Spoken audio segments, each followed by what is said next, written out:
something I need. There's nothing left to say. There's just no other way. Can you feel it now?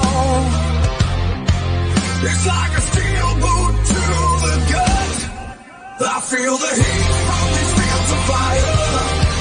I hear the screeching of burning tires. I don't care how long it takes. I ain't never gonna break. I got a 5.56 that'll leave you out. Mondays. Christ. This has been a fun one today so far. Let's see. We got the trailer drop for Digger with Tom Cruise. I'm not sure, man. I'm really not sure about that fucking movie. Why? Because in it shows that he's like an oil baron, I think is what he is. And he's paying billions of dollars for them to do their research up there at the Arctic, and something's happened, and I'm sure it's going to be something that's humans' fault. The hubris of the human species isn't what we do. It's that we think that we are the ones that are going to be responsible for it. It's like, no, George Carlin pretty much said it best. You know, he said, no, if we die off, we will die off because we thought we could do something. Right. Not because we did something. You know, our species gets wiped out every few 100,000 years. And, you know, it could still happen. You know, you never know. You know, it's like the lefties, they like to come up with these things, you know, global warming. Then they change it to climate change, because it's not global warming. It's like, it's climate change. It happens constantly without our input at all. Yes, we're guilty of pollution, but we're also guilty of trying to clean up pollution. So, you know, which is it? Are we evil or are we, you know, good? You know, well, we're human. That's what we are. Some of us like to fuck shit up. Some of us like to fix shit. Some of us like to watch people die, and some of us like to go out and be altruistic and save animals and people. I think you can sum it up. We could do better still. Sure, Senator, we could. You should But do we're- better, Senator. When we die as a species, it's not going to be because of anything that we did or didn't do. It's going to be because that just fucking happens. Shit happens. It happens. And, you know, we really don't amount to much on a hill of beans, you know, as a species. Well, there we have it. But anyway, we have other stuff going on. We have bad news happening. It just happens. Yeah, we get sad news all the time. Some of us look good with hair, and some of us are bald. Oh, hey, Scrooge joined us. Yeah.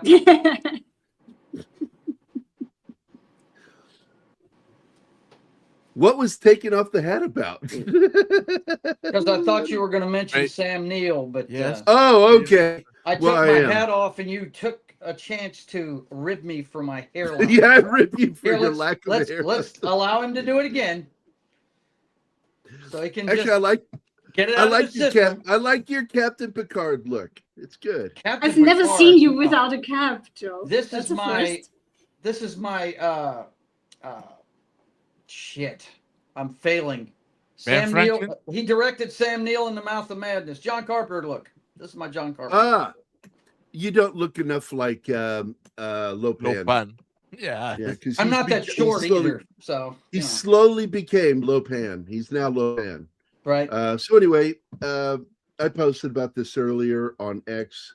Sam Neill died age 78 today. Died this morning, 9 hours ago for us in America, but it was morning over in Australia. Midday. And it's so weird because he just survived the cancer, made an announcement. He's going to get back to work. and they find him dead this morning. It's just, it's almost like what I just said a minute ago. You know, that shit just happens. You don't get a say in it most of the time. Well, in the family announcement, they say that it was unexpected. So. Yeah, he was still, he'd gone through the treatment and everything, but he was cancer free. But still, he was in the hospital, so something was going on. Yeah, he was surrounded by his family and friends when he died. They didn't find him that way. He had a sudden illness all of a sudden. So. Did you say that you think that it's not cancer related? Oh, I don't know. The family pointed out they are thankful that he was still cancer free when he died. Yeah. I think that it was either the treatment or he got fucking pneumonia, which is common.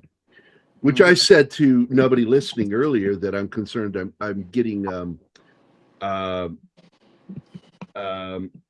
form of pneumonia right now called aspiration pneumonia.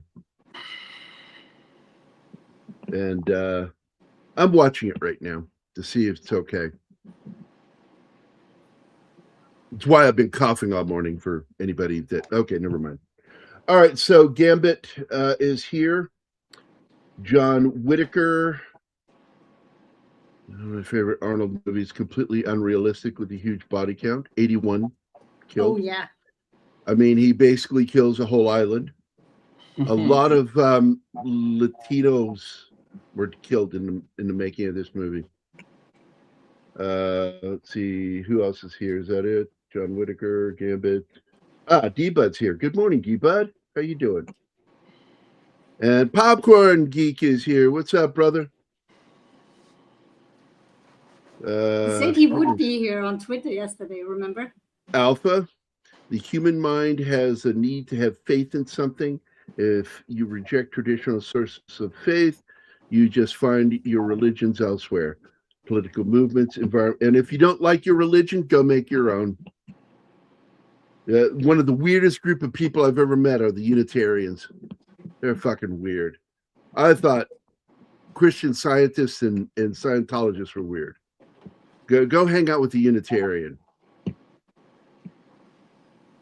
They did to religion what Bruce Lee did to martial arts. Though what Bruce Lee works, Unitarianism is fucking weird. They pick their favorite parts of the Bible and then they make up their own shit. So let's see. There's Penny. Hi, Penny. Hi, Penny.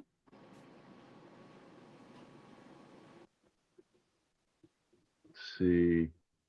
Oh, wait. Did he make an appearance in that? That is so cool. That's cool. At least we get to see him in something. Andy is here. What's up, Andy? That's it. Okay. Good morning, guys. It's another Monday, and let's spell or disperse with the bad news. I've got other bad news. Tom Cruise new movie trailer dropped, and I'm not sure it's going to be a good film. It's feeling a little bit like the climate change people made a big budget film with Tom Cruise, and that's what it feels like. And I'm just why would he be in that? I don't know, man. I don't know.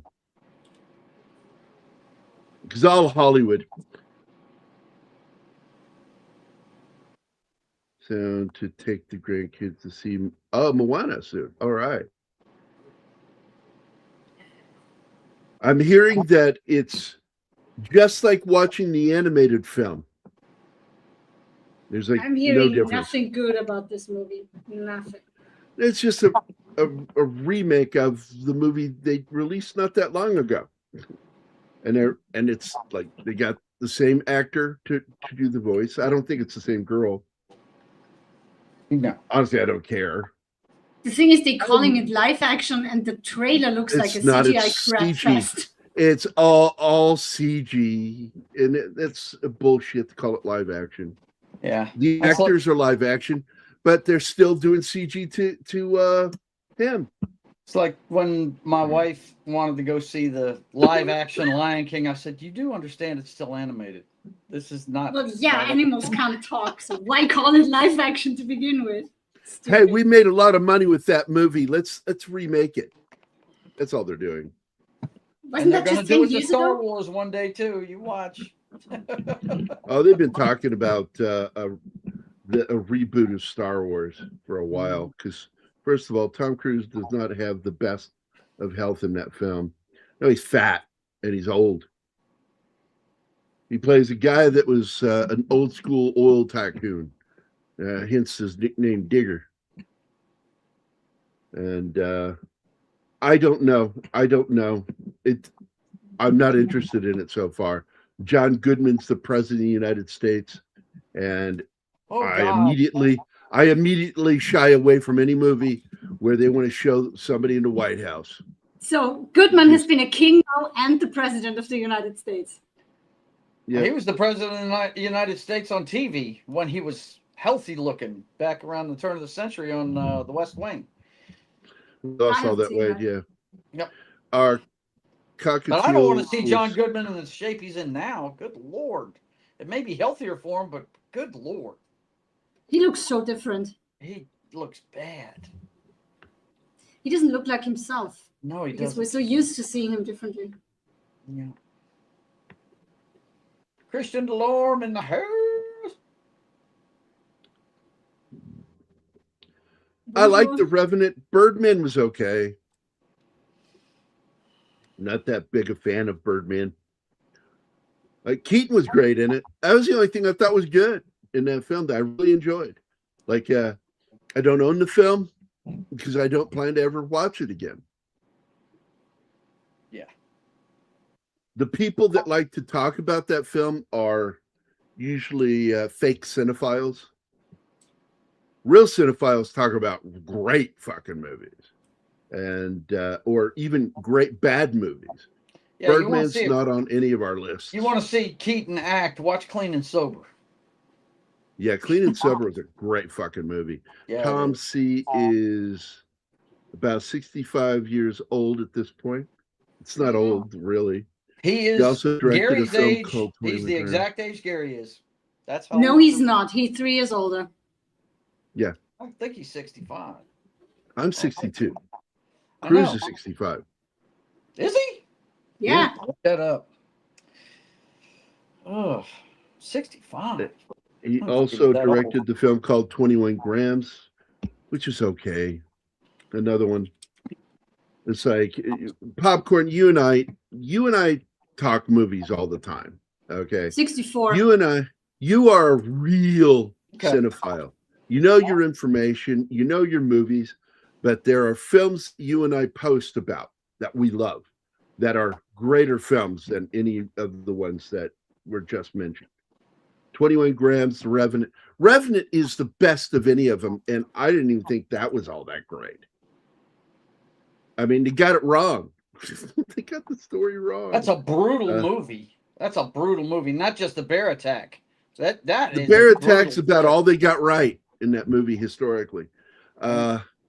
It's not a good film. It's worth a watch just to see what they achieve. That's it. When technique is what sells your film, you've got a weak movie. It's how he shot that movie that makes it interesting. Show running on laptop. I'm headed out. Okay, Penny. See you later. So bye, we're Kitty TV again. As usual. By the way, I like to hop over to one of my favorite channels, which is Minty. 10 Things You Didn't Know About Commando. And I'm here to tell you, he needs to edit that fucking video and edit one entire segment out because he's completely and utterly full of shit. Like, it's wrong. Like, wrong. Like, I don't know where he does his research sometimes. Wikipedia. Because I know he does. I know he goes online, he looks stuff up. He doesn't just use Wikipedia, but he does use Wikipedia. Yes, but it uses Wikipedia and the trivia section of IMDb. Sometimes word to word. So when you get to about 3/4 of the way through the video, they go into why didn't we get a sequel, blah, blah, blah. And immediately he goes into something that's been around for a while that's full of shit. It's not true. And it really kind of fucking surprised me. And it's not the first time. I've corrected him down in the comments, and I did. This is pretty much what I said, but I didn't call him full of shit in his own check, because that's rude. But I'll say that he's full of shit on this one. But I still love him. I love Minty's channel. He's fun. He has the worst jokes on the planet. Like, he tells nothing but dad jokes, and they're never funny. And he's got terrible timing. But anyway, so I wrote, Minty is full of crap regarding Die Hard being made from the intended sequel to Commando. I'm like, this is a stupid bullshit Hollywood myth with TH, not a miss, but a myth. And this is the book he's talking about. And Roderick Thorpe wrote this novel as the direct sequel to another book he wrote called The Detective, which got turned into the movie back in, I think, 1969. And the film was called The Detective, and it starred Frank Sinatra. And this is a direct sequel to that book. And when it got turned into a screenplay, and by the way, it's got a downer ending. His daughter dies. She falls to her death. And it's a downer fucking book. But they changed it for the movie, and they had to take the script to Frank Sinatra. Now, this is over a decade later. He was 50 when they made The Detective. And now they've got this fucking action-filled drama that Sinatra's like, yeah, I'm too old for this. Yeah, I can't do it. I can't do it. Sorry. And they're like, oh, thank God. But they didn't know who was going to play it. So anyway, Die Hard was adapted from Roderick Thorpe's 1979 novel, Nothing Lasts Forever, which was a literary sequel to the earlier book, The Detective, which was made into a film by the set like 2 years later. Because I think the book came out in 1967, and I think the movie was 1969. Starring Frank Sinatra. The producers were contractually obligated to offer the lead role to Frank Sinatra, but he felt he was too old for the part, and to their relief, bowed out, leaving room for another person to step in. And as I said in my little notes here, thankfully, that became the movie that launched Bruce Willis's career as a movie star. And he was perfect for the part, and I'm glad they did it. But this was not adapted to be the sequel to Commando. To my knowledge, there was no sequel to Commando. Period. So there you go. I don't know where people get that shit from. I really don't. You guys have any guesses? I think that they depend on Wikipedia too much. That's what I think. I think it's fan theories. It's possible. Especially fans making stuff. This shit started, as I recall, back in the 90s. I started hearing rumblings of this is back before Wikipedia. But Wikipedia helps some of these things if it's not caught. This is why you have so many people that work as editors at Wikipedia. They're there for two reasons: to try to keep the riffraff out from updating stuff with fake information, as well as making sure everything has a left lean to it. Wow. That was a joke, but yeah, it's true too.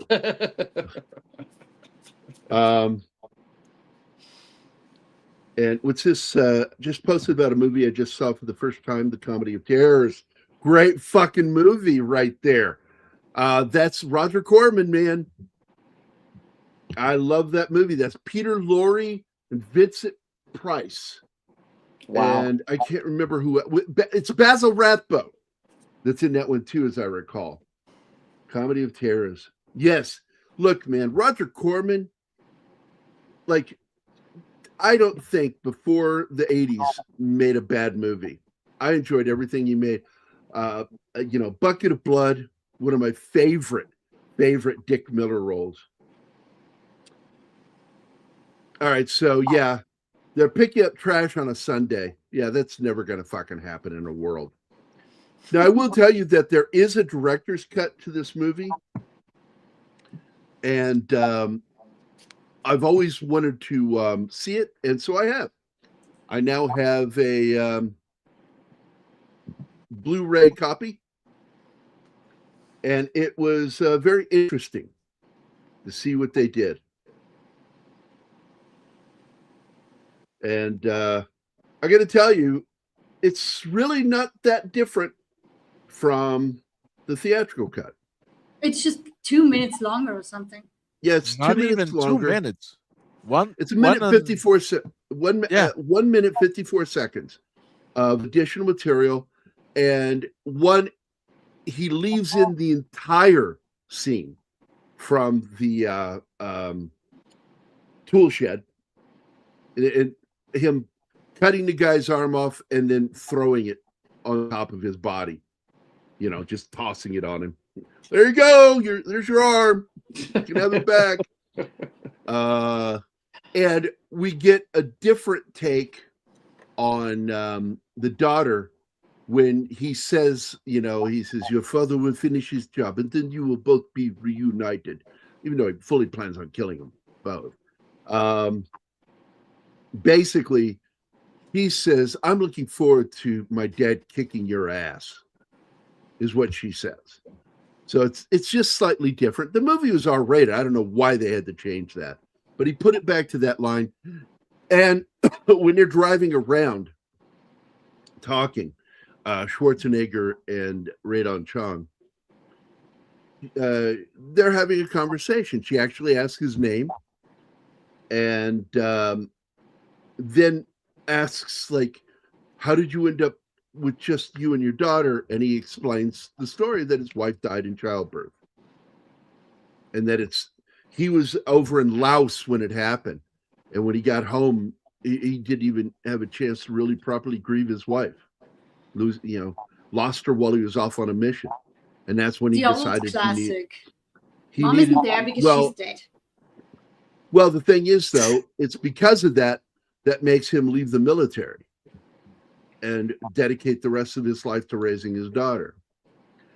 But the thing that he doesn't take into account is that once your daughter grows up, what the fuck are you going to do then? What are you doing with the rest of your life at that point? And when she goes off and becomes an asshole, because his daughter, the actress, is an asshole in real life. She's a real fucking work of art as a human being. Just fucking weird psycho.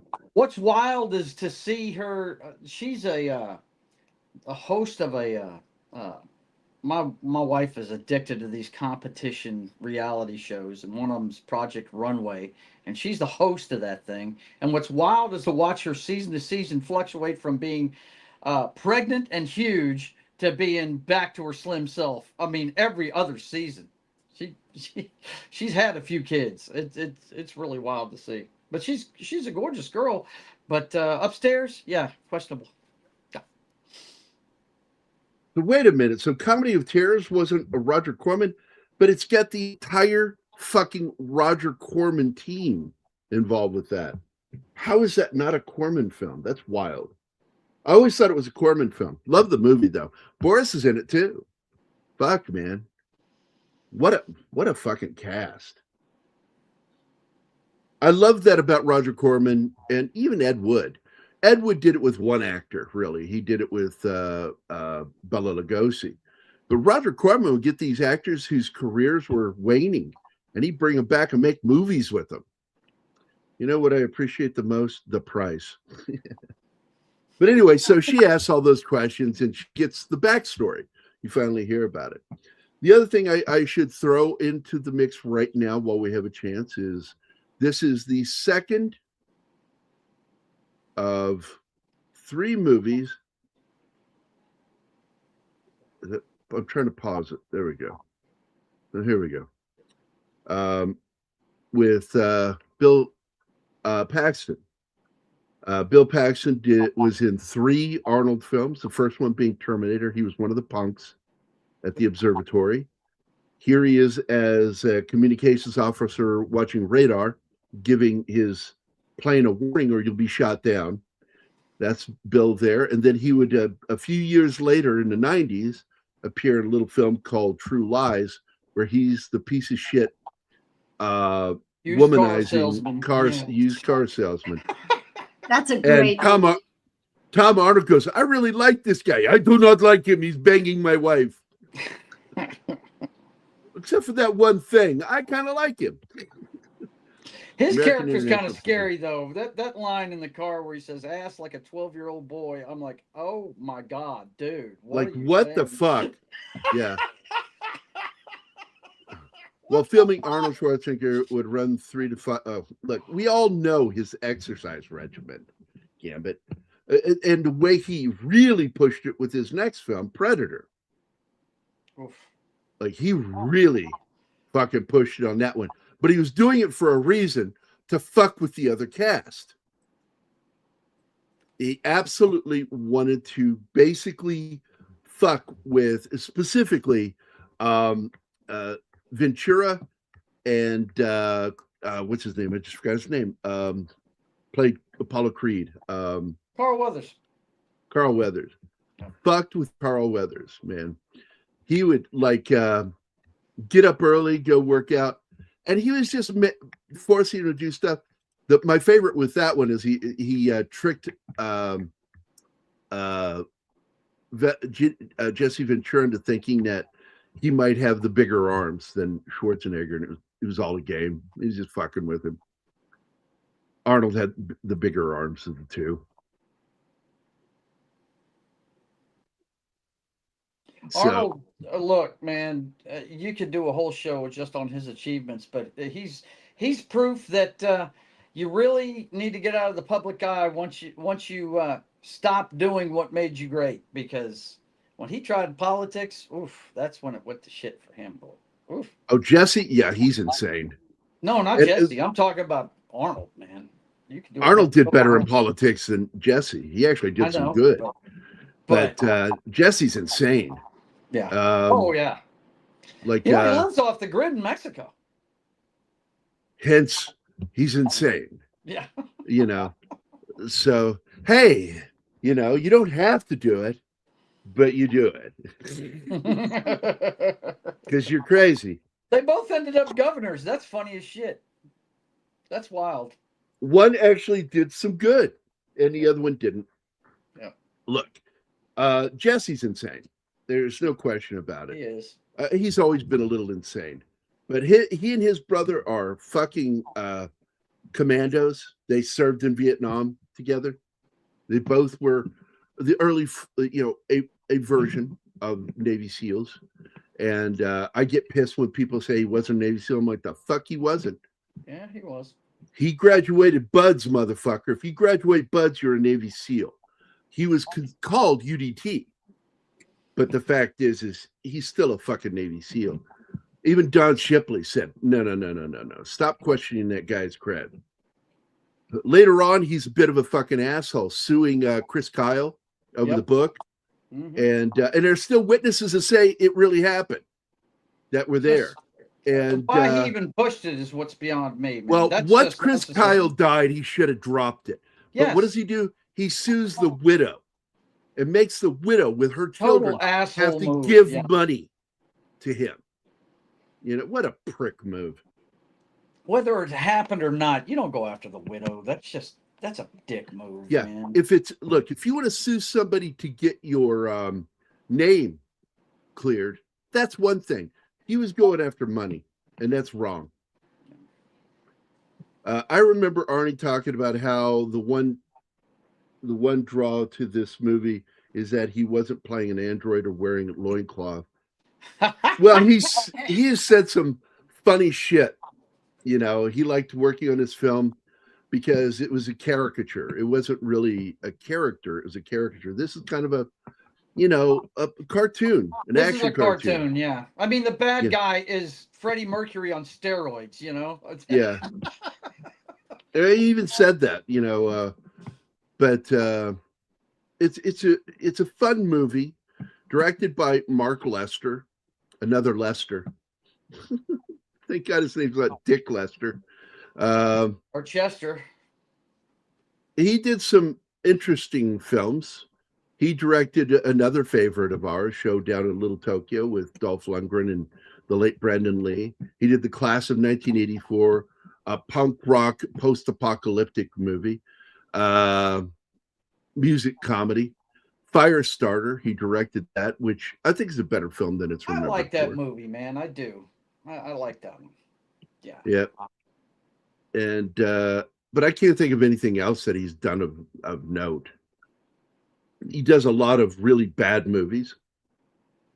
Made a career of doing bad movies, and that's his thing. But then he also worked with the writer. And the writer for this, the guy who came up with the idea, is Jeff Loeb. Now, a lot of people go, where do I know that name from? Where do I know that name from? He was the guy in charge of Marvel Television on Netflix. He's the one that brought us Daredevil and all those shows over on Netflix for Marvel. And it's the same Jeff Loeb. And Jeff brought about Jessica Jones, Luke Cage, Agents of S.H.I.E.L.D., Legion, Lost, Smallville. He worked with a lot of these guys. Like I said, Lost. He worked on Smallville. He worked on, of course, this movie, Commando. But he did Daredevil and The Punisher for TV. And I got to be honest, I quasi like him for a lot of the shit that he's worked on. And the fact that he was going up against a guy at Marvel that didn't want women at all. And that we got Jessica Jones and the Twin Dragons at all is a miracle. But somewhere along the lines, he got Me Too'd, but not Me Too'd in the Me Too way. What happened was someone started making allegations of racism. Not with him personally, but with his productions, and that when he did the I'm not sure. I think it's one of the girls from one of the Twin Dragons was at a comic convention there. I think it's one in San Diego, Comic Con, and they did a stage stunt where he's dressed in a karate gi and she kicks the shit out of him, Jeff Loeb, up there. And then later it got reported as being insensitive, racially insensitive. And it's like, and they're trying to say that his casting decisions for the show was racist. It's like, well, he's trying his best to emulate the comic book. It's like, well, I hate to tell you this, but Iron Fist was a white guy in the comics, you dumb motherfuckers. But I told Keith when all this was happening, I said, this is a power play by Kevin Feige. He wants control of Marvel Television. Loeb and Whedon get whacked in similar fashions. Wow. It's so, I'm just telling you, people who think that Feige's a nice guy, not a nice guy. He's not a nice guy. He has fucked over people, and he didn't start the rumors, but he paid the people who started them. And so I feel bad for Jeff Loeb, who is the creator of Commando.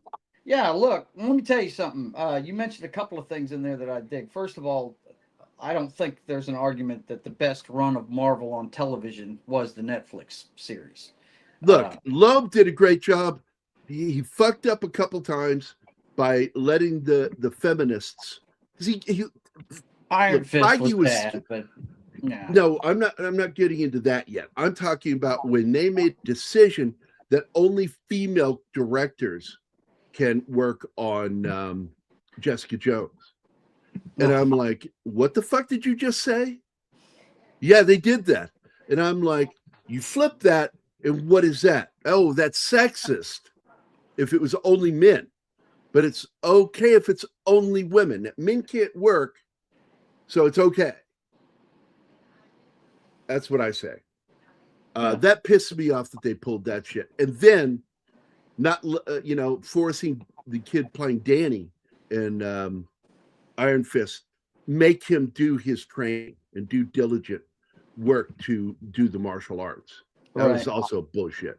Also, the worst fight choreography. Yeah.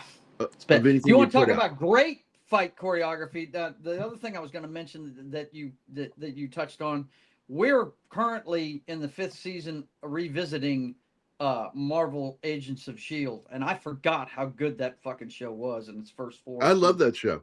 I did. Awesome. I liked that show.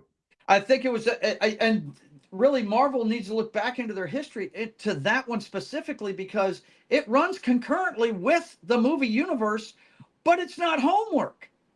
What happens in that show is not affecting the Marvel universe and vice versa. You hear about it, they touch on it, but it's a totally different storyline. You know what I mean? All right. And yeah.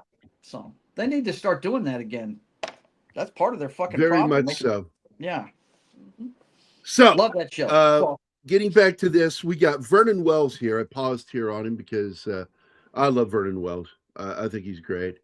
But Freddie Mercury on steroids. He is a bit of a psycho back then. And Schwarzenegger told the director, don't let him have a real knife. Don't let him have a real knife during their fight scene. Right. I don't trust him. I do not trust him. And so, and I think at the time, he was, look, he was a bit of a fucking wild card as an actor. Vernon Wells was. He's a former footballer, man. I think rugby, actually. I think was his game, rugby. And he came out of that into movies, thanks to Mad Max 2, The Road Warrior. But Vernon plays a character. Now, I don't know who was initially cast in his role, but it was somebody apparently a little smaller than him because they did not have time before production to fix the chainmail vest he wears. So the vest looks really fucking weird on him. Yeah, that's because it was made for somebody smaller than him. Yeah, it looks really strange. And it was designed for somebody with a smaller frame than him. Yeah. But I loved it when he was in the interview and he says, you got on him, mate. He's like this big guy. He's like, and then you got me. It's just big and fleshy. Because he's not muscular. He's just big. And he's making fun of himself. And I thought that was good. He's self-deprecating in his humor. Mm-hmm. But you got him as the main antagonist in this film. And yes, Dan Hedaya, who is a great fucking actor. And by the way, we still have Vernon Wells, David Patrick Kelly, Dan Hedaya, Vernon Wells, Radon Chong, and Arnold Schwarzenegger, and Bill Duke. And sadly, we still have Alyssa Milano. And though the rest of the cast pretty much passed away. In fact, one of the last ones we lost, I think, was the dude that dies on the plane. I forget his name. The guy who's dead tired? Yeah, dead tired. Dead tired. I think he was one of the last ones to pass away. So many great lines in this movie. All I know is every time I see David Patrick Kelly, I can't help it. All I hear is "Warriors come out to play." That was an improv. That was It's that was one something of the greatest ones ever. That a bully used to do to him when he was a kid. He'd hang outside his window, and he'd do the same thing with the Coke bottles. Wow! And he would tell Patrick, "Come on out, we want to play, yay!" And so he did that. Because the director gave him a chance to kind of do his own thing. That's what he did. Walter Hill, great action director. Man, awesome. Yep. Oh, Walter Hill is also an even better screenwriter. Yeah. He's also a great script doctor. He's one of the unsung heroes on Alien. But but he screwed some stuff up too. But I don't want to get into that today. No. But the 85 action film itself, it never received a direct sequel, primarily because Arnold Schwarzenegger chose to pursue other projects rather than return to Commando 2. But a script was written by Steven D'Souza with revisions by none other than Frank Darabont that envisioned Matrix running a security firm, and the project was shelved as Schwarzenegger's star status rose and he shifted towards different kinds of roles. And then, of course, the persistent bullshit myth of Commando 2 script becoming Die Hard is just a bunch of garbage. I've already gone over that earlier, and it's been around for a while. It's just won't go away. And Minty fucking put it in one of his fucking videos. And I'm like, Jesus Christ, dude, take that out. You got to just clip that one section completely out, and you're good. Yeah, I like this. He threatens him here. He says, you open your mouth again, I'll nail it shut. And he asks, could I have a pillow and some sheets? And then he fucking breaks his, I'm not sure if he, I think he breaks his nose and then breaks his neck. And then puts he knocks him unconscious with his elbow. And then breaks his neck. He broke his nose for sure because he had 2 streams of blood coming out of his nostril. Yeah, blood coming out of his God, nose. that was so gross. And then he snaps his neck whenever he hugs him. Yeah. When the plane lands, the hat falls off. Ew. Real popcorn geek. It was Wings Hauser. I'm not surprised to hear that. He's another nut job. God rest his soul. He was a nut job. His son Cole, a far better actor than he ever was.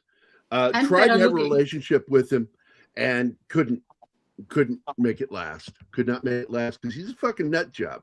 Man was nuts. Yeah. Cole, thankfully, doesn't even have better brains. He also got his mother's looks. Because that dude is handsome. Well, when I found out... Valverde is used in other films. In fact, it's in Predator. And so therefore, like all these movies that mention Valverde are in the same universe is what the thing is. It's like any film that mentions Valverde is in the Commando universe, which includes Predator. Cole looks like his dad. Hey, he looks a little bit like him, but doesn't have the crazy teeth and eyes that his dad has. I can't unsee it now that I know that that's his son. I can't unsee it. I just can't. No. Cole is better looking. Look up his mother. That's where he got his looks from. Yep. That's like John David Washington. He doesn't look like Denzel at all. Doesn't have his size or anything. He's got to look like his mom. Got to. Hey, Walter Johnson. Hello. Yes, it is a great film. This is a fun movie. This is so insane. No, you can't do this. What he does here. No. Yes, you would fucking die if you tried. I mean, at least he waits until the plane is over water to drop. You're hitting the water at 200 miles an hour. Not gonna live. Nope.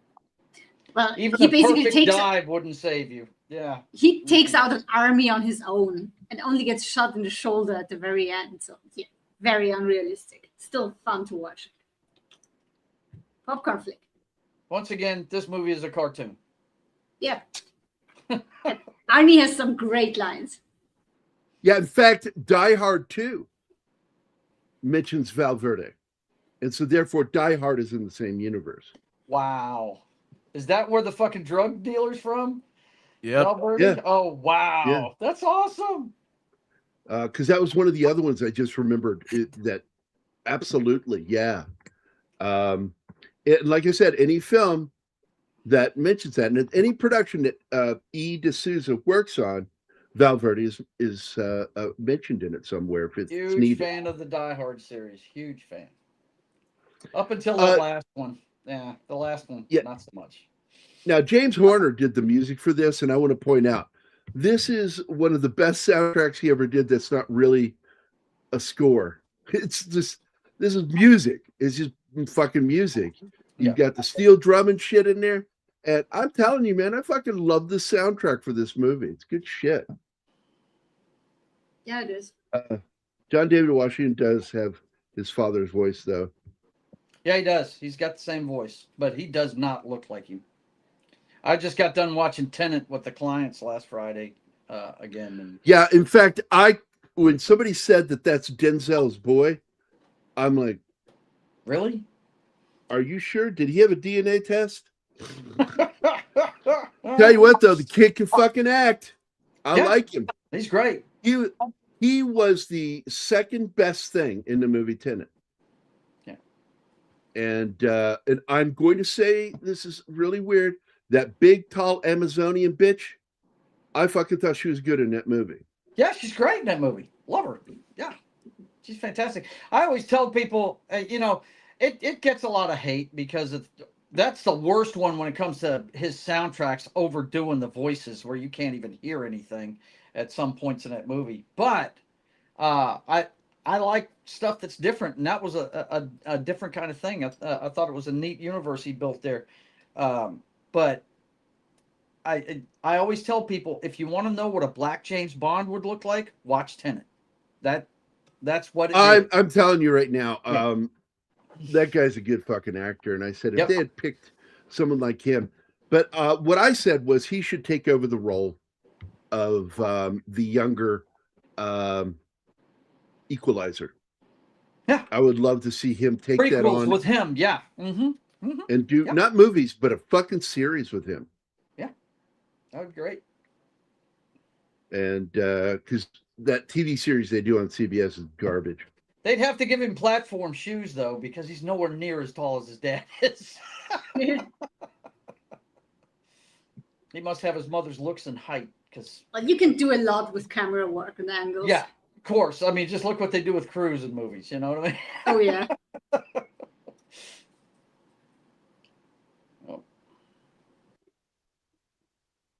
Well, I got to tell you, basically, this is a fun script. I mean, right from the beginning, they had a fun script that needed to be turned into a film. And it is a great action yarn, but it's a yarn. Yeah. This is not like a buddy of mine, an army buddy of mine, who's a writer, is an author. We actually got together one time and said, we need to do a remake of Commando, but make it more believable. Why? And hold on. So we sat down and we started going over it. And then I realized when we're done making our notes, I said, we have taken every ounce of fun from the movie. We can't do it. Right? Because it's just not a good movie anymore. It's an action film, but it's not a fun action film anymore. We took the insane shit out. And this movie just needs to be left to what it is. You look up, check your brain at the door in the dictionary. There's a picture of Commando sitting there, smiling, waiting on you. But like I say, Pop Conflict, just enjoy the ride. And I tell you one thing that's over the top in this movie. I don't know if you've ever mentioned this when you talk about things like this, Gary, but the sound design for this, his punches in this, I've never heard him sound like anything else. It almost sounds like they're winding up. You can hear the fucking whistle of his fist half the time when they do it. It is so great, man. Oh my God. So this awesome. Movie has some great sound effects in it. Yeah. A good sound design. I got to be honest, the gunfire in this movie is really good. They use real gunfire for the weapons. And like when you hear him firing that fucking M60, he's running around with that M60 and he's fucking firing that thing from the hip. I was really blown away. You can hear the mechanics of the fucking weapon. Yep. Mm-hmm. And that's something you don't normally hear in movies from the 80s and before, where you don't hear the mechanical part of a machine gun or a light machine gun, LMG. Radon Chong is, I got to tell you, she was the girl voted most likely to be fucked by any guy in America that was straight back in the early 80s. Like every guy that was straight. Proud of, but like a lot of guys would have wet dreams about her, and I was one of them. When I saw her in that movie, what was that? That Quest for Fire. Yeah. Like, holy shit. Like, nothing left to the imagination. Yeah. And I was like, I just sort of sat there, and seriously, I'm pretty sure this is what I was doing. You're right. Catching flies. Good Lord. I tell you what, she's got to look like her mother because her dad is one of the ugliest human beings that's ever walked. Tommy? Yeah, Tommy.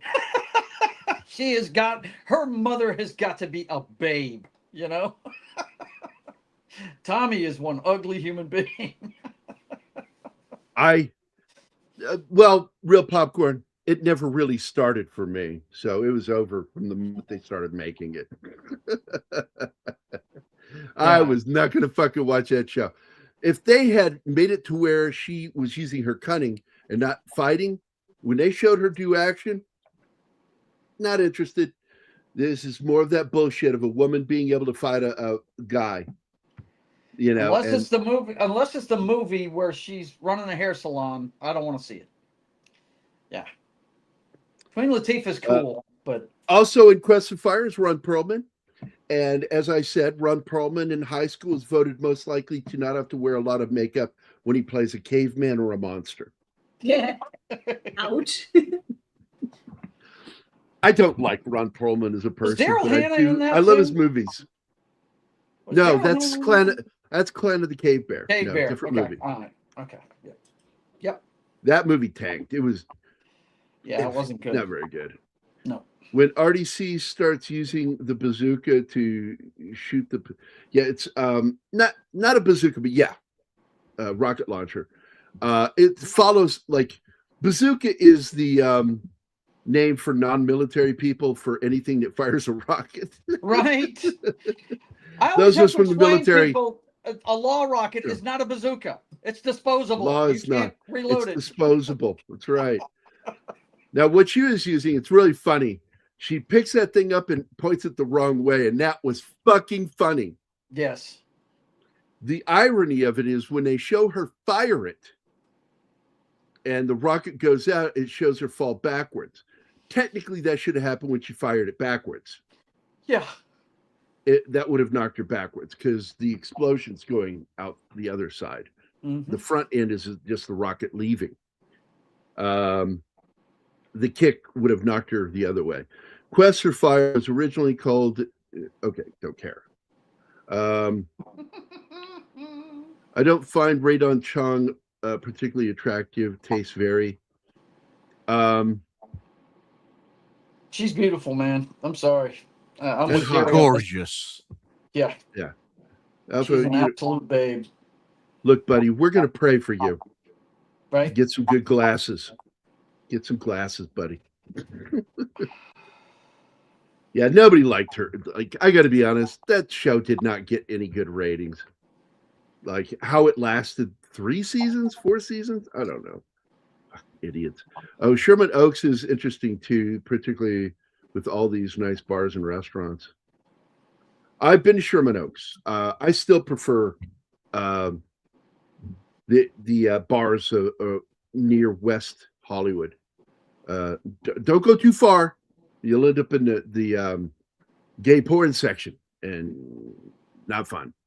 But remind me, Gary, the slide before that, are those mall cops or are they regular cops? They're mall cops. Dude, they have got steroid-eating dudes for mall cops. I've never seen a mall cop in that good a shape. Okay, hold on. Let me just show you something. There, because I meant to show this before, and let me get in here and find this picture real quick that I took a screenshot of. Here it is. Yeah, baby. So here we are.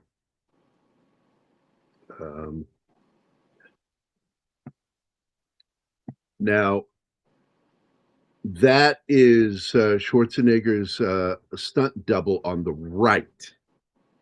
That is a guy by the name of, oh my God, I forgot his name. Vernon Thorsten. No, the guy on the right. Oh. Are you guys seeing the picture? Because I'm not. Oh, no. It's right off the picture. Okay, sorry. I'm a little slow today. I forgot his name. I need to go look looks it up. like the superior Baldwin. Let me tell you.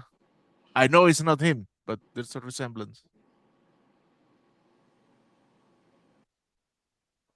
Because you can actually see the stunt double's face when Matrix gets hit by her car. Peter Kent was his name. And he was one of the few, because Arnold had to do all of his own stunts for Terminator because there was nobody his size they could find. But the guy on the left is Sven Olsen. And he is one of Arnold's best friends. They've been friends for a long time. It's why he is in Conan the Barbarian. Yeah. He's the one that swings the hammer that breaks. He's actually one of the villains in Running Man. I like it when he does more than just the stunts. So in this film, he does some stunts. Plays many different commandos getting killed by Schwarzenegger. And of course, the guy on the right there is his fucking stunt double, Peter Kent.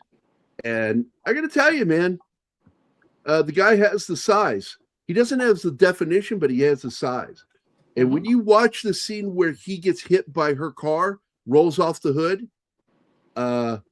it really almost looks like fucking Arnold. But I paused it in, I've got it in, it's above that. It's like 1440p. It's really high definition. It's not 4K, but it's like almost at 4K. And man, oh man, you can tell that's not Arnold getting up. Stuntmen, the unsung heroes of the movie business. They are. They sure make a lot of actors look good. Yeah, and I like actors like Schwarzenegger himself that prefers to do the physical acting. Right. Which people go, well, you did a lot of your own stunts. Technically, they're not stunts. It's just physical acting, which is what Harrison Ford would say. It's not stunt work. It's physical acting. Mark Hamill, on the other side, actually did some stunts in Star Wars. And he ended up getting an honorary, whatever they call that, membership or something into the Stuntmen's Guild, because he would do his own stunts in Star Wars. Induction? I'm not sure if it's called induction, but he got something from the union of stuntmen because they admired that he did so many of his own stunts. I think they need to have a best stunt of the year category. No, it's happening. It's happening. Yeah. It's happening. They said it's happening. We've been fighting for years for this shit. Yeah. It took years to get special practical effects in there. Finally, in the 80s, it was in there. And of course, some of the earliest films, one of them being The Thing, and also American Werewolf in London. I think American Werewolf in London was the first one. And then The Thing was in there. But then there was a threat of taking it back from The Thing when they found out that wasn't makeup, but like puppets and shit. Yeah. But it's still practical effects, and leave it the fuck alone. Mm-hmm. Because what American Werewolf in London one was for the transformation scene when it was still him. Right. The actor. Mm-hmm. David Naughton. Yeah. So anyway, that's the three of them smoking cigars together because that was something Arnold loved to do. Oh, yeah. Big time cigar guy. And sometimes it's just a cigar, just so you know. Yeah, just a cigar. That's all. I was going to say before we get too far away from the stuntman thing, I've always been a big fan of Hal Needham and currently David Leitch, the guy that did Fall Guy. I highly recommend that movie. Fall Guy is a lot of fun. That movie is so good, and it needs a sequel. It needs a sequel. Oh, fuck yeah. Badly. Please. But those guys, those directors, if you guys don't know it, they started out as stuntmen in Hollywood, and they worked their way up to directing. And this is so embarrassing for them, Real Popcorn Geek, because when you look at their numbers and their reviews, not that good. Not that good. The We still only talking about the Equalizer? critics that like equal, well, they are. I'm responding to them. Ooh. The only reason why you see people, they're either shills that like that or the established critics.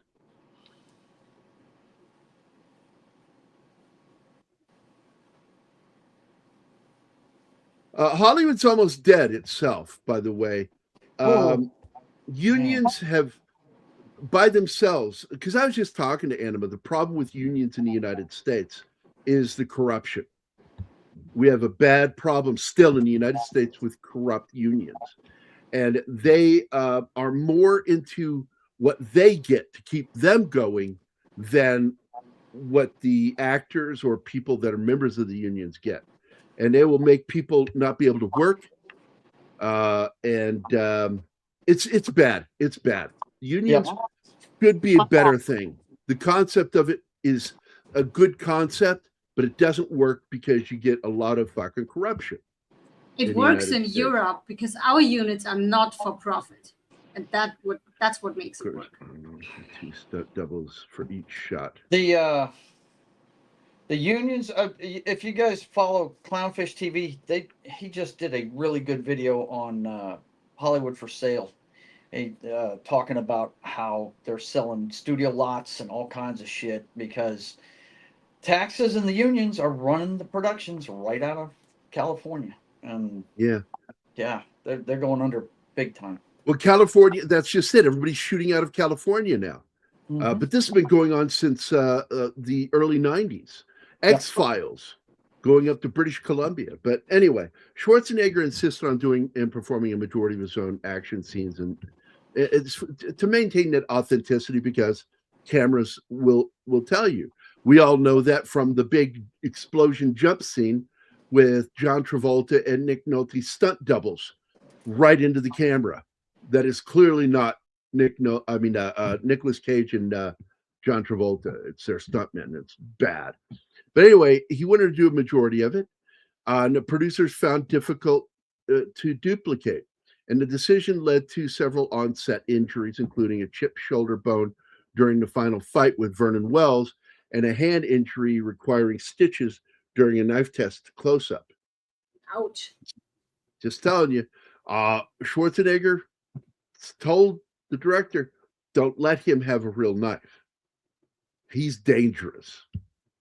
Vernon Wells ain't fucking around, man. I think he half believes the shit when he becomes that character. That's dangerous. But I love him. I fucking love him. Yeah, but you can be a little too method. Well, look, Conan the Destroyer felt like it was written by a 5-year-old. Red Sonja, like, I don't know what the fuck that was. It was like, I don't know, like really bad Hungarian goulash. It just was just not very well made. And having Arnold play the other dude in the film and it's not Conan was just bizarre.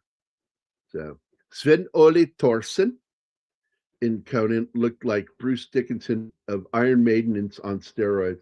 Yes, he also has one of my favorite. He had one of my favorite moments when he breaks that fucking giant penis pillar at the orgy with his hammer, and then he sees it, and then it collapses, and then he turns and he looks at his hammer like, "We did that." That was fucking funny.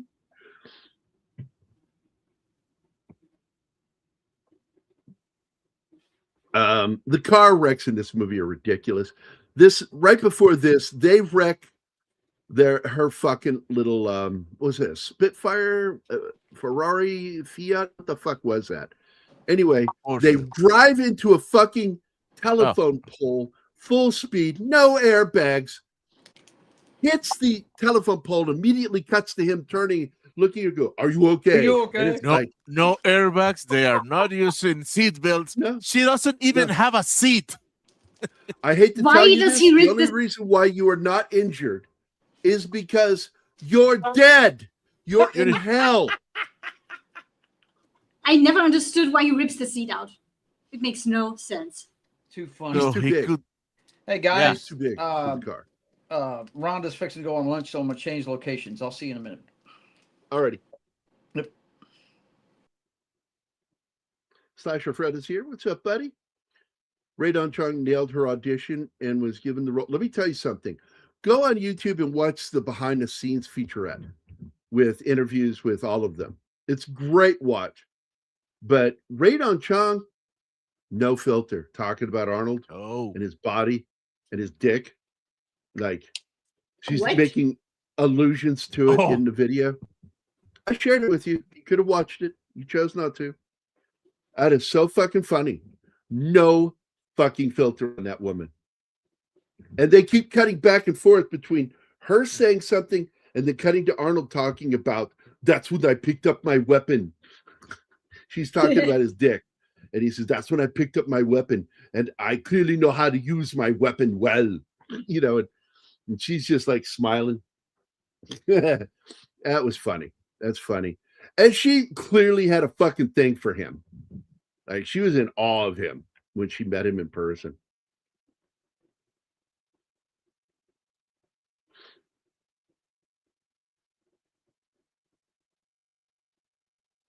Yeah, I can only think of those films, by the way, I mentioned before, is Die Hard 2, and Predator. But I think there's another movie I'm forgetting. I can't remember. That have exist in the same universe because of Valverde, a fictional country. Your loyalty is very touching, but it is not the most important thing in your life right now. But what is important is gravity. Yeah. By the way, there is supposedly like he's yelling something like ooh la la or something when he falls, when he drops. Monkey Gibbons has been saying that for years. And it's mentioned on Minty. And I hear it, and I do get it, but I actually, what I hear is him yelling, ah! Like that. Dude, and the way it sounds like ooh la la. And I don't think he's I hear it very articulated, ooh la la. Really? I didn't pick that up.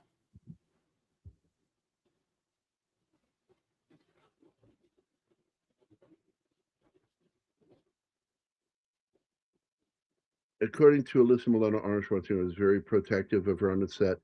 Yeah. She's a cute kid in this movie. I hate how she turned out.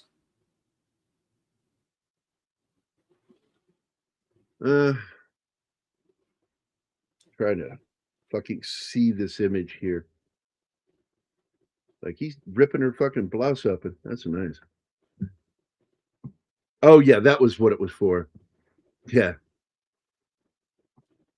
That's nothing. I'm a Green Beret. I eat Green Berets for breakfast. Not something to brag about. Not something to brag about, just saying. I love that you put that on the thumbnail. And then you added for real.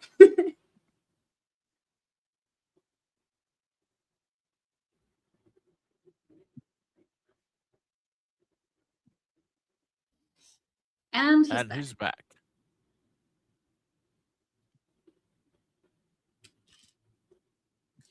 Yeah, now I will say this. The original screenplay that was written was actually about an Israeli commando that renounced violence, and he had planned on giving that role to Gene Simmons. But Simmons turned it down, so D'Souza rewrote the entire script, tailoring it more for someone like Schwarzenegger. What movie was that? Don't Mess with the Zohan? Is that what it is? No, nothing. No. Okay. Martin laughed at it. Yeah. I'm reading. Oh, yeah, it's like when I brought up that I'm concerned I might have pneumonia. You guys just like dead silence, crickets, and like, oh, okay. Vernon Wells was the first choice to be cast as Captain Bennett, mostly because of his role of Mad Max. Mark Lester stated that Wells was, quote, the only one that could have played against him, Schwarzenegger, end quote. He further added that Bennett was, quote, in love with Matrix, but he hated him too. He wanted to kill him. Well, as I said, the knife is an extension of his penis. And that the whole scene, don't you want to stick it in me? Then turn it slowly. Like, clearly, that's a fucking homosexual joke right there. Stick it in me. And you see, it cuts to Vernon Wells like, like, oh my God, man. The guy looks like he's about to have an orgasm. It's he so is fucking way over wild. the top in that final friggin' fight scene. He Which really is. really adds to him saying that his character was basically a juiced up, violent Freddie Mercury. Yeah. Because he's gay with the mustache and all. Mm-hmm. Too funny. Hard to believe that's the same guy with the mohawk and friggin' Road Warrior. It's just totally different look, man. But he's got those crazy eyes. Both those characters got those crazy eyes, man.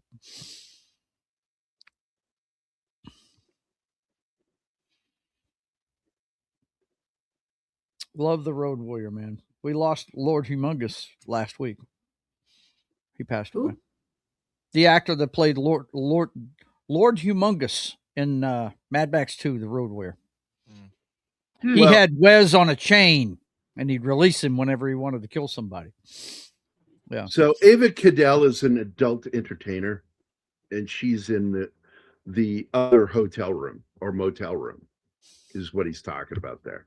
I don't think it's really that important, but yeah, I'll mention it. She's the bare-titted fucking actress that was having sex that gets interrupted by the fight between Bill Duke and Schwarzenegger. Of course, this is their second film first film together, which they would then do Predator together next. And Bill Duke, just a great fucking actor, man. That guy has some intense fucking eyes, man. And thankfully, still with us, man. Still with us. Still kicking. You know, that scene in Predator where he goes out, where it's, I see you, Mm-hmm. I was watching a movie with the clients the other day, Tag, with Jeremy Renner and John Hamm. It's a comedy, loosely based on a real group of friends that played the same game of tag for 30 years. It's hilarious. And there's actually an ode to that scene. The black character in it's in the woods, and he's looking for a guy, and he's underneath a log, and he's, I see you. It's doing that thing. It was very cool. Yep. Yeah, I'm trying to remember the last thing I saw Bill Duke in. Mandy. Mandy is the last thing I saw him in. Okay. That fucking Nick Cage movie. Bloody fucking psychotic movie. Very good. Very entertaining. But Bill Duke was in that. Seem to remember him. It seemed like he played a federal agent in something I remember we watched, Anima. What was it? I don't know. Oh, he was also in Payback. That was it. Payback. He was an agent in that. Good movie. I liked him in that. He's one of the corrupt cops hassling Mel Gibson. So, are you happy now, Alpha? I didn't skip it. I explained what you were talking about. Bodacious tatas. Yeah, the things that she is saying during their fight is really, these guys are too jacked up. Like, she's like commenting on all the fucking testosterone in the room. It wasn't the last time that Bill Duke and Arnold would collaborate on my film. Excellent. Yeah, I know. I said that. Anytime I see him, I still think of the statement, scariest part of Predator is when Bill Duke is dry shaving in the jungle. Anybody in the military? Yeah. Anybody from the military knows what that's fucking like. Sounds You don't want to do it. No. It's a good way to get sores on your neck that leave scars. Dry shaving. Wow, man. I'm just looking into Bill Duke's stuff, and I probably didn't know this because I just can't stand the movie. It's so bad. He's Trask in frickin' X-Men 3, The Last Stand. Yeah. He's Trask. Bill Duke? Yep. Show enough, Shogun. All right, I'm going to have to go back and watch that. I don't remember that.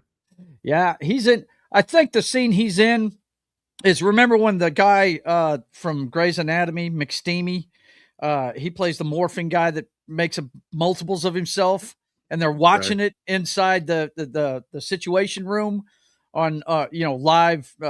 What is it? I think it's one of the heat cameras or something. They're watching it. He's in that scene. He's giving the commands. He's the guy that's giving the commands to the troops on the ground. But I don't know if it's Bolivar Trask. They just got him listed as Trask in it. So, yeah. Interesting. Yep. Now, there is another actor in this that I haven't said anything about, is actor James Olsen, who plays his former commander in this. That guy was not what you would call a leading man kind of actor, but he got a few leading roles. One of my favorite leading roles that he got is he is the main protagonist in the movie The Andromeda Strain. Which is like, I love that fucking movie. That is OG science fiction stuff. Yeah. Oh man, he is such a great fucking actor. But there's a movie he made, a sci-fi film he made back in the 60s, that is an unsung, forgotten, classic fucking sci-fi film. And it's called Moon 02. And it's actually a pretty good movie, where he's a guy that recovers old equipment on the moon. There's a job for that out in space. That kind of sounds like a great premise, man. It's a Western in space. That sounds I don't cool. think it only has like a 4.6 on Star. Like, it's got bad reviews. People don't like it. But I fucking love that movie. I own a copy of it because I enjoy the crap out of that movie. And someone said, well, it's because you liked it when you were a kid. I went, I never saw it as a kid. I saw it as a grown-ass man. Because someone suggested I give it a try. Remembered from that year. It was 1969. He would have been 5 years old. Well, it was a bad year to make movies about going to the moon. Because you'd already had 2001: A Space Odyssey, and any film that tried to follow in that vein failed miserably because we had the real thing going on. The real moon landing. And just because another film that came out around the same time was that disaster film with Gene Hackman, James Franciscus, and Richard Crenna. And I think Gregory Peck is in it, which is ironic because my dad always said that Richard Crenna was the poor man's Gregory Peck. And so they're both in the same movie. And I thought that was funny. And I went, hey, Dad. And he goes, shut up. I know. What's the name of it? Do you remember? Hold on. Gene Hackman sci-fi film. Oh my God, I don't remember. Marooned. Okay. Yeah, it's like I fucking nailed it. David Jansen's in it too. Wow.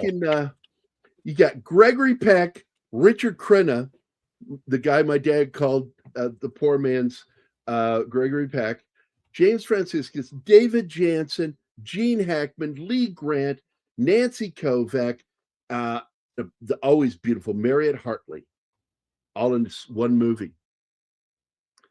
And the movie tanked.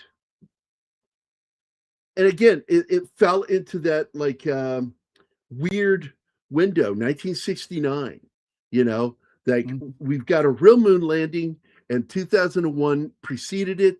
And it didn't even, like, people like think it's like, it is a great movie, but it actually flopped in the theater because we're dealing with the real space race at the time. And so nobody went to see the movie. Do you know what did make it money? Later on, it was promoted as a film that if you're a fucking hippie, go see it, drop some acid, eat some peyote, watch that fucking movie. And boy, oh boy, that's what they did. Like a lot of people that went to see that movie went there high. Let me say that again. High as fuck. Well, if it works. Oh, Eric Dane, God rest his soul, man.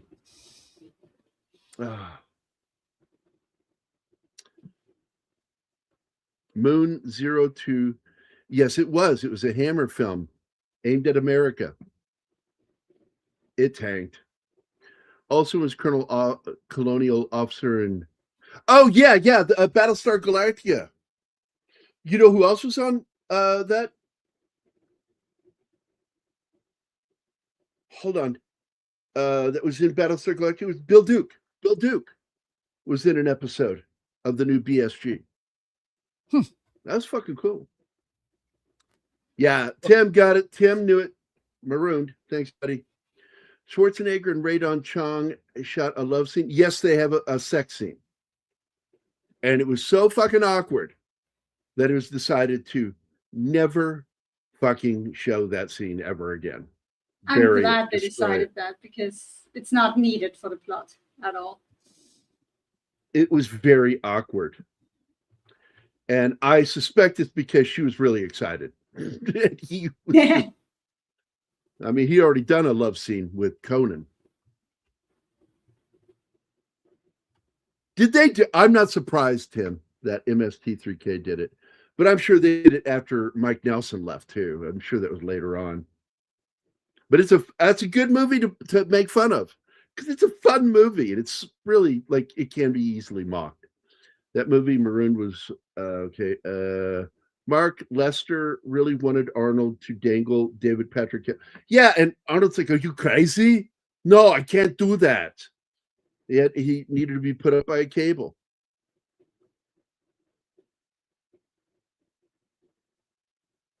Yeah, he's like, I'm powerful. No, I can't do that.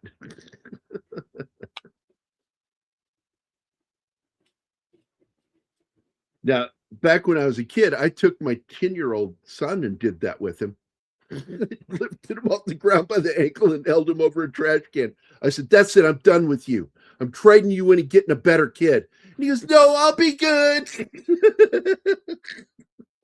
That is horrible. I know I'm a horrible person. Come on. We all know this. We've established this. It worked. He didn't misbehave at the mall anymore that day. That day. Yeah. Well, look, I'm going to tell you something. My kid, Benjamin, was probably the single most well-behaved kid I've ever seen. Sean, pretty close. The bad one is Zoe. I cannot tell you how many times I would stop and I would just look at her like this.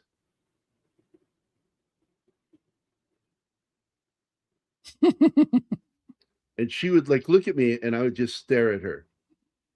And she goes, what? And I'm like, I'm just fantasizing all the different ways I could choke you to death right now. As long as I fantasize and don't do it for real, we're okay. She laughs about that shit now. She's like, yeah, I got unruly. She was very unruly at times. But she was a fun kid to raise. I'll tell you that. She didn't become too much for me until she fucking started puberty. And from that point forward, it was a That's fucking how it nightmare. usually works. I was fixing to say, when teen goes after the age, that's when you become the dumbest person on the planet. Okay, who are you talking to, Tim? Who is you? What do you mean you? Right? You talking to me? You talking to her? You talking to him? Talking to me? Talking to the other? Who are you talking to? Who's you? Oh, me. Okay. So you're telling me to open up Facebook and go look. Okay, so let me go look. I have 2 new messages. One from Tim. There we go. So Tim. Oh yeah, okay. It's available. Episode 401. So 4th season, episode 1 of the 4th season, Space Travelers is marooned. I gotta watch that one. And season 4, was that still with Joel? And then you also have the one for Moon 02 full movie. Okay, I'm definitely going to be watching those. And then you sent me a shitload of other ones here. Rolling Stones in 2050, Keith Richards ist photo. Okay, can't check that out right now. Oh, that's, yeah, I'm not going to comment on that one. That's dark, dude, with Dr. McCoy and Mitch McConnell. That's all I'm going to say. Oh boy, where's Waldo? I'm not sure. Is he dead? I think he's dead, Jim. Weekend at Mitch's. Yeah. Yeah. Yeah, it's a good movie. Gam. It's not great, but it's a good movie. All right, I love the fucking Clipper they're flying here. This is such an awesome plane. Like, I got to tell you, outside of certain fighters and certain bombers, my favorite plane is the old Clipper, the old Yankee Clipper. That's a joke, by the way. By the way, when Bill Duke gets knocked through the door into the other hotel room, he makes an absolute O face. Go watch that scene and pause right when they cut to his face. He's like,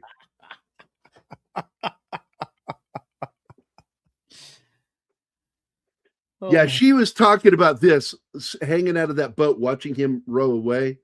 She says, that's one of my favorite moments right there. Like, I bet it was. She goes, he's a man. Like, he's like a superior man. And it's like, she won't shut up about it. It's so fucking funny. Like, if a guy carried on the way she was, you're a sexist. You're a misogynist. You're sexualizing him. So it's what we do. Shut the fuck up. Yeah, stop fucking bitching about biology. That's all they want to do is bitch about biology. Yep, it's from Taxi Driver. Are you talking to me? You talking to me? Who are you talking to? Are you talking to somebody else? I don't see nobody else here. Yeah.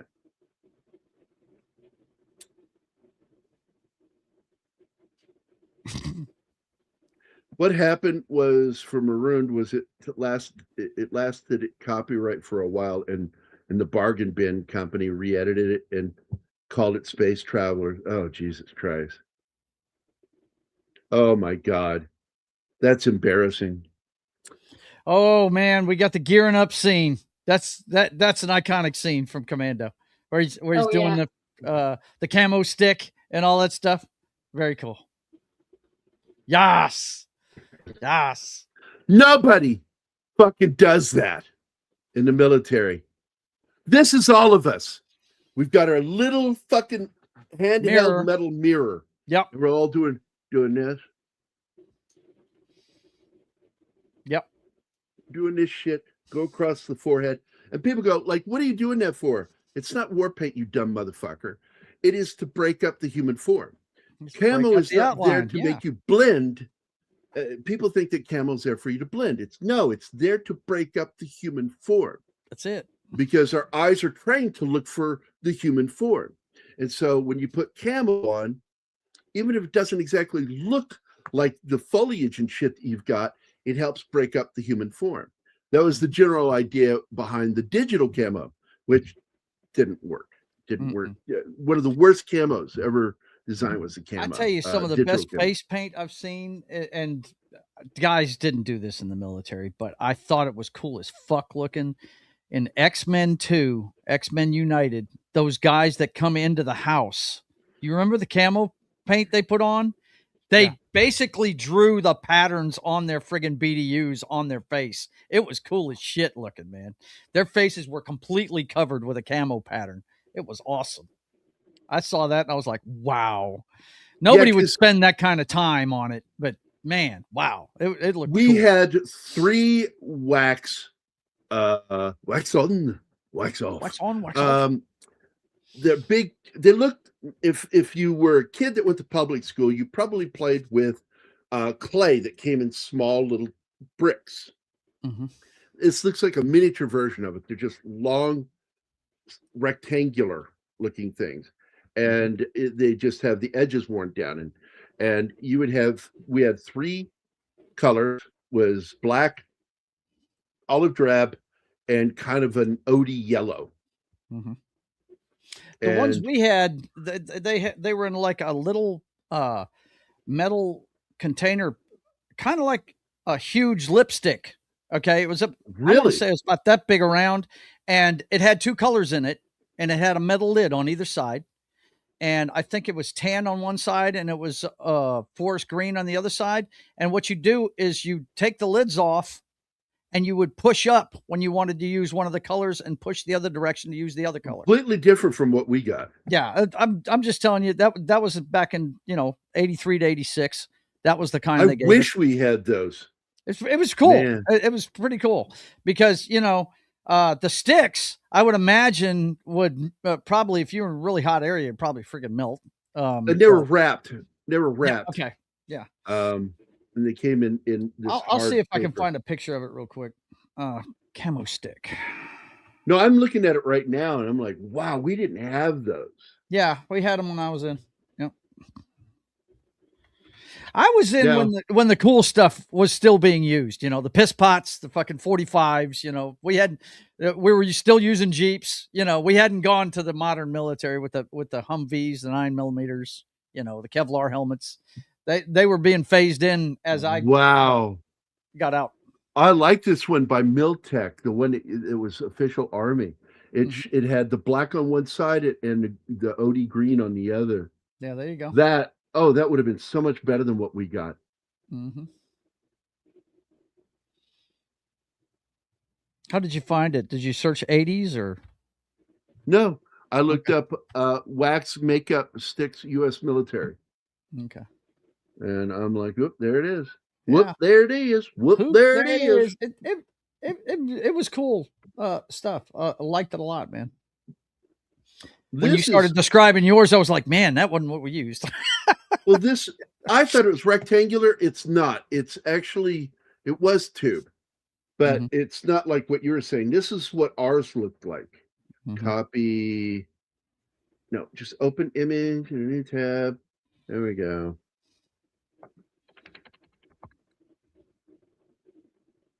All right, I'm going to share my screen now. This is what we got for camo. 81 kills. This is what began the contest between Stallone and he, because both films were released the same year, 85. Wow. And he had to get more kills. They had to get a machete kill, shit like that. Of course, he fires this rocket correctly. All right, so let me pull that down here. And well, she does on the second try. This is what ours looked like. It came in this tube with the thing wrapped around it. Yeah. There's no push up on it. It's a lot like it, but yours looks like it's plastic.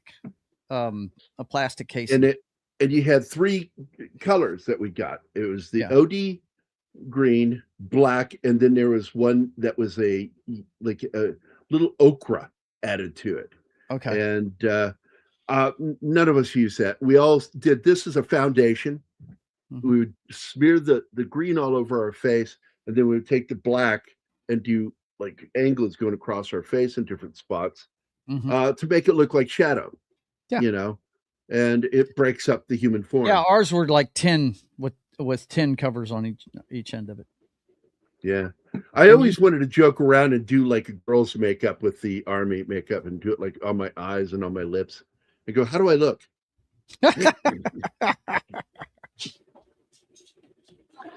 But I was kind of an idiot in the military, always cracking jokes, making people laugh, keeping them cheered up. Yeah, nobody makes movies in Venezuela, Gambit.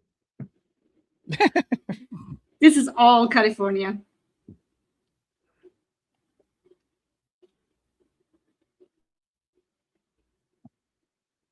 Yeah, it was, look, I'll just pull it up here because it was one of the things I got out earlier and I forgot to go over.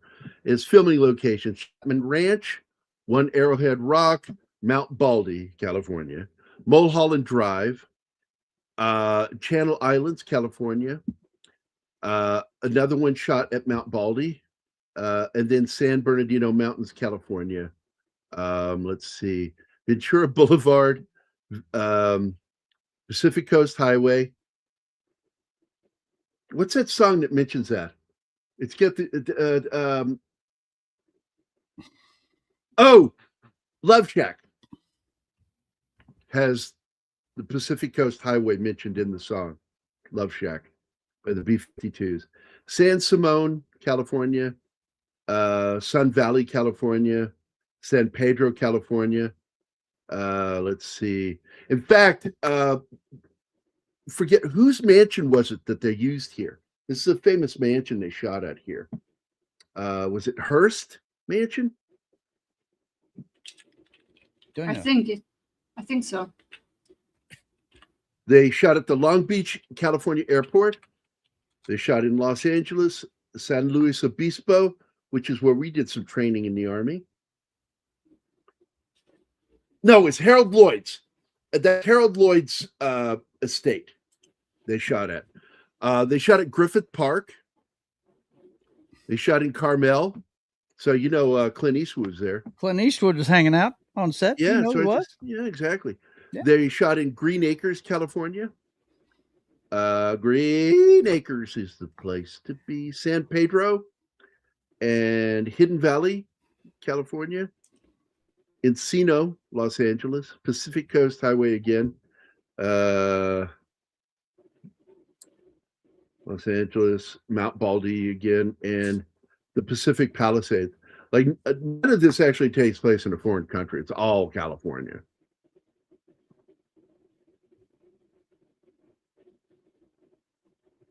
Yeah, this scene's great because the guy opens the door and he's up on the ceiling and he drops down from one of the beams, swings, and fucking sticks him in the chest with the pitchfork.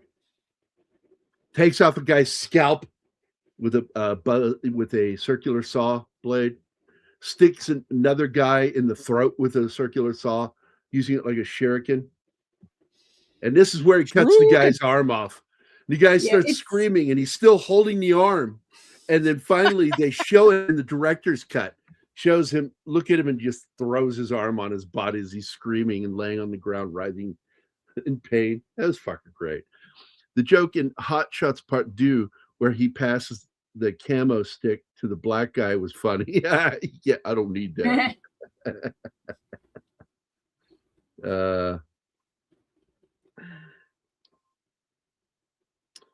Ranger Joe's sold little compact with mirrors on the camo makeup. Oh my fucking God, are you serious?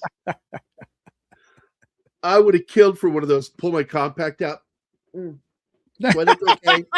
How do I look? I was doing so much gay shit in the military, like just constantly making jokes about being gay in the military. You think this is all new? I've been doing this gag for my whole life, you know, because I'm so comfortable in my sexuality that I can do that. Like, I don't feel like, oh, would that make me look gay? I don't care. And when people actually thought I was gay, was hilarious to me, because I worked in a what do you call it? Developmental disabled facility, and I worked on the nursing staff. And when I would do the dinner call, I'd walk around. I said, "Would you care for anything else? Would you like a Perrier with that?" Okay.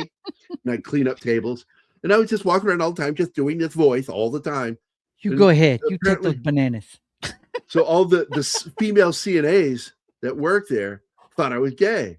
And I'm like, I'm banging 3 of the upper staff women in this company. Like, I guess nobody knows. And I just thought it was hilarious. And it made the cook, the head cook, who was a fucking drug dealer pimp in real life. That's what he did for his real money. Gary, you have to to consider what was on the mind of those 3 women. They didn't want anybody to know that they were banging a gay man. Yeah. It was actually San Simon, California. It was pretty messy when you tried to apply the bug juice.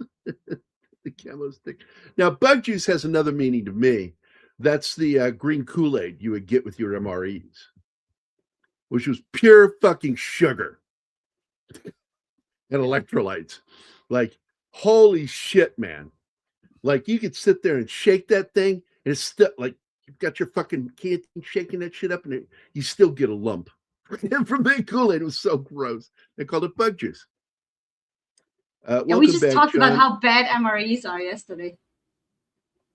Oh, like when I was in my platoon sergeant, because we had two sergeants, and I don't know what to call him. He was like, he would have been the equivalent of the entire platoon sergeant, and then Dave was right below him in rank as a sergeant, and he was my real sergeant. But the other sergeant was kind of a fucking idiot, and we never listened to anything he said. But he ate the chicken a la king MRE out in the field, and we had to medevac him out. Ooh. Oh, no. And then we showed up at the base hospital to see him, and he says, "You found me." And I said, "Well, it's pretty easy. We followed the trail you left." Oh, We had MREs when I was in, but I got the fun of experiencing the C rations when I was in ROTC. I had C-rats too, Yep. by the way. They still had them. And Yep. yeah, much there better. were worm holes Yeah. in my Hershey candy bar. Woo! No. And all you got, there was no dead worms, just dust that was clearly mummified dead worm. Woo! And I just dusted it off and I ate it, and they're like, "You gonna eat that?" And I went, "Yeah." And I went, it's like really hard, like It's all protein. Don't worry about it, folks. Fine. I ate bugs all the time out in the field. Like, when you're eating out in the field, man, you're gonna get insects in your fucking food. Hello. And I'd Just get them in there, and protein. everybody's doing this and picking them out and shit. And while they're doing that, I'm fucking eating it while it's hot. And they're looking over at me, and I'm eating bugs. And I'm just downing this fucking food without looking at it. Just fucking eating gross. it. And I'm like, and they're like, "How can you do that?" I said, "It's just more protein. Shut the fuck up." Yeah. People in the Amazon do it all the time. dude, Okay? here in Mexico, you can buy deep fried crickets. Yeah. They are how to go as a snack. Yeah. I've heard of that. Now, my problem is over on, like, if you go to Wikipedia, IMDb, you'll get stuff like Vernon was the first pick. No, the first pick was who was cast originally and then fired was the Psycho. I saw an interview with him, and it was so happenstance because he was in LA, and some friend said, "Oh, you may be cool for this part." What part? And they shipped him to the to the mansion, and I think he shot everything in weekend.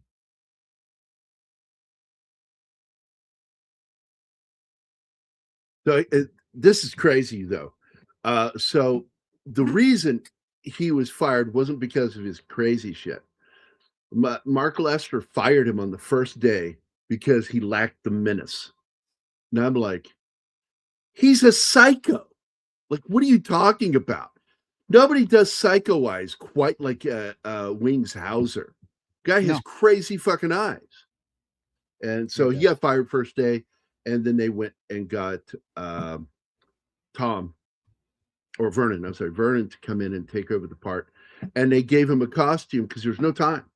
They gave him a costume that was designed for a smaller man. And so there you go. But again, I want to point out that in the interview, when he was talking about being in this movie with Arnold, was that basically he says, "You got Arnold, biggest man in the world, biggest biceps, biggest chest. And then you got me. I'm big, fleshy." It's like he was not trying to say he was muscular. and I like that. Very self-deprecating humor. I'm looking forward to one day meeting him because I'm friends with a guy who works with him. Tom Conkle, because they work together. Trying to get a Section 8. It's really funny. I brought this up before. That doesn't exist, Section 8, but it's still used in the common parlance to get Section 8 out of the military, because Section 8 was a portion of a medical discharge, and for mental reasons, psychological reasons, but now it's just all encompasses medical. So like I told the guys when we were in basic training at Fort Leonard Wood, I squad leader, and I stood up before my guys. I said, "Don't try to overdose with ibuprofen. All that's going to happen is you will vomit the ibuprofen up because it's an irritant to your stomach, and if you take enough to kill you, you will vomit it up. It's next to impossible to overdose with ibuprofen because of that. 2, if you try to overdose with ibuprofen, they'll still pump your stomach, and they will also put you on suicide watch, and you don't fucking want that, because it's one of the most humiliating things to have done." I pointed out, do you see the toilet stall in the bathroom, in the latrine? They all have doors, but there's one door that's a different color from the rest of them. That door comes off easily. That's the one. And we had a guy fucking do it, and he learned firsthand what I warned. Because when the war broke out during basic, which is why I signed up in the first place, was to go to the war, and they took the fucking door off and they put him on watch, and it did everything I said. Like, whatever's left in his stomach got pumped out because he did throw up. Dumbass. And then here's the worst part. You go before a board of doctors who specialize in mental illness, and they will determine if you were meant to do it or if you didn't mean to do it. Now, if you did mean to do it and you were seen by them as suicidal, they would give you a full medical discharge. If you weren't, you were given what was referred to as a less than honorable discharge from the military. Not dishonorable, less than honorable. Winona Ryder, Shannon Doherty, Elizabeth Shue, Drew Barrymore, Jennifer Connelly, and Patricia Arquette are all females, if you're wanting to know where he's going with that. Klinger, yeah.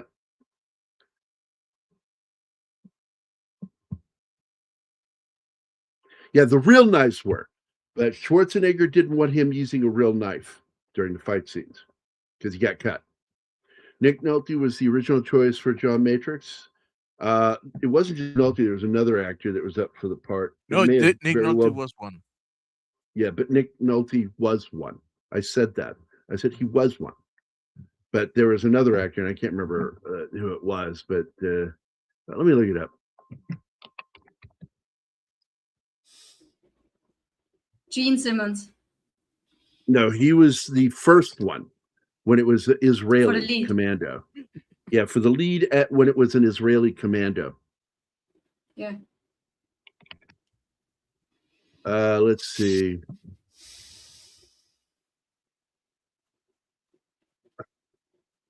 Just don't even ask Brave. Supposedly they upgraded their fucking AI search engine shit, and it's still garbage. All right.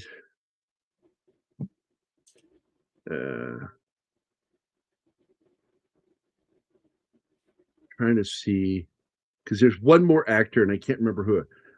Because Simmons was the first when it was Israeli, and then Nick Nolte passed on it, but it doesn't say who the other one was. I think he mentions it in the video by Minty. But I got to tell you, I'm beginning to think maybe I shouldn't pay too much attention to what he says, because he did that whole thing about, yes, the sequel to this became Die Hard. And I'm like, no. The reason we didn't get a sequel was because Schwarzenegger got too big, too quick, and was not going to be coming back to a role like that. Even though I think later he would do it. Like right now's a good time to do a follow-up of Commando with they him could old do and some funny and- shit with him at and this age. his son Good with his Lord. son and get his son in there. Yeah. There was a line in the original script that said, "Need a helping hand." Seen this film, but cut. General Kirby arriving at the shopping mall following Matrix's rampage tells the investigating police officer. Yeah, and part of the problem with that scene is the characters started becoming too much like just forgot his name from Rambo. His former Troutman. Troutman. Yeah, Troutman. Troutman. It was too much like it, and I think that they shouldn't have. I think that editing that scene out was a good plan, because you don't want a repeat of Rambo. So during the scene in the shed after Matrix need a hand. Yeah, they cut that line out, but he still throws the fucking arm on him.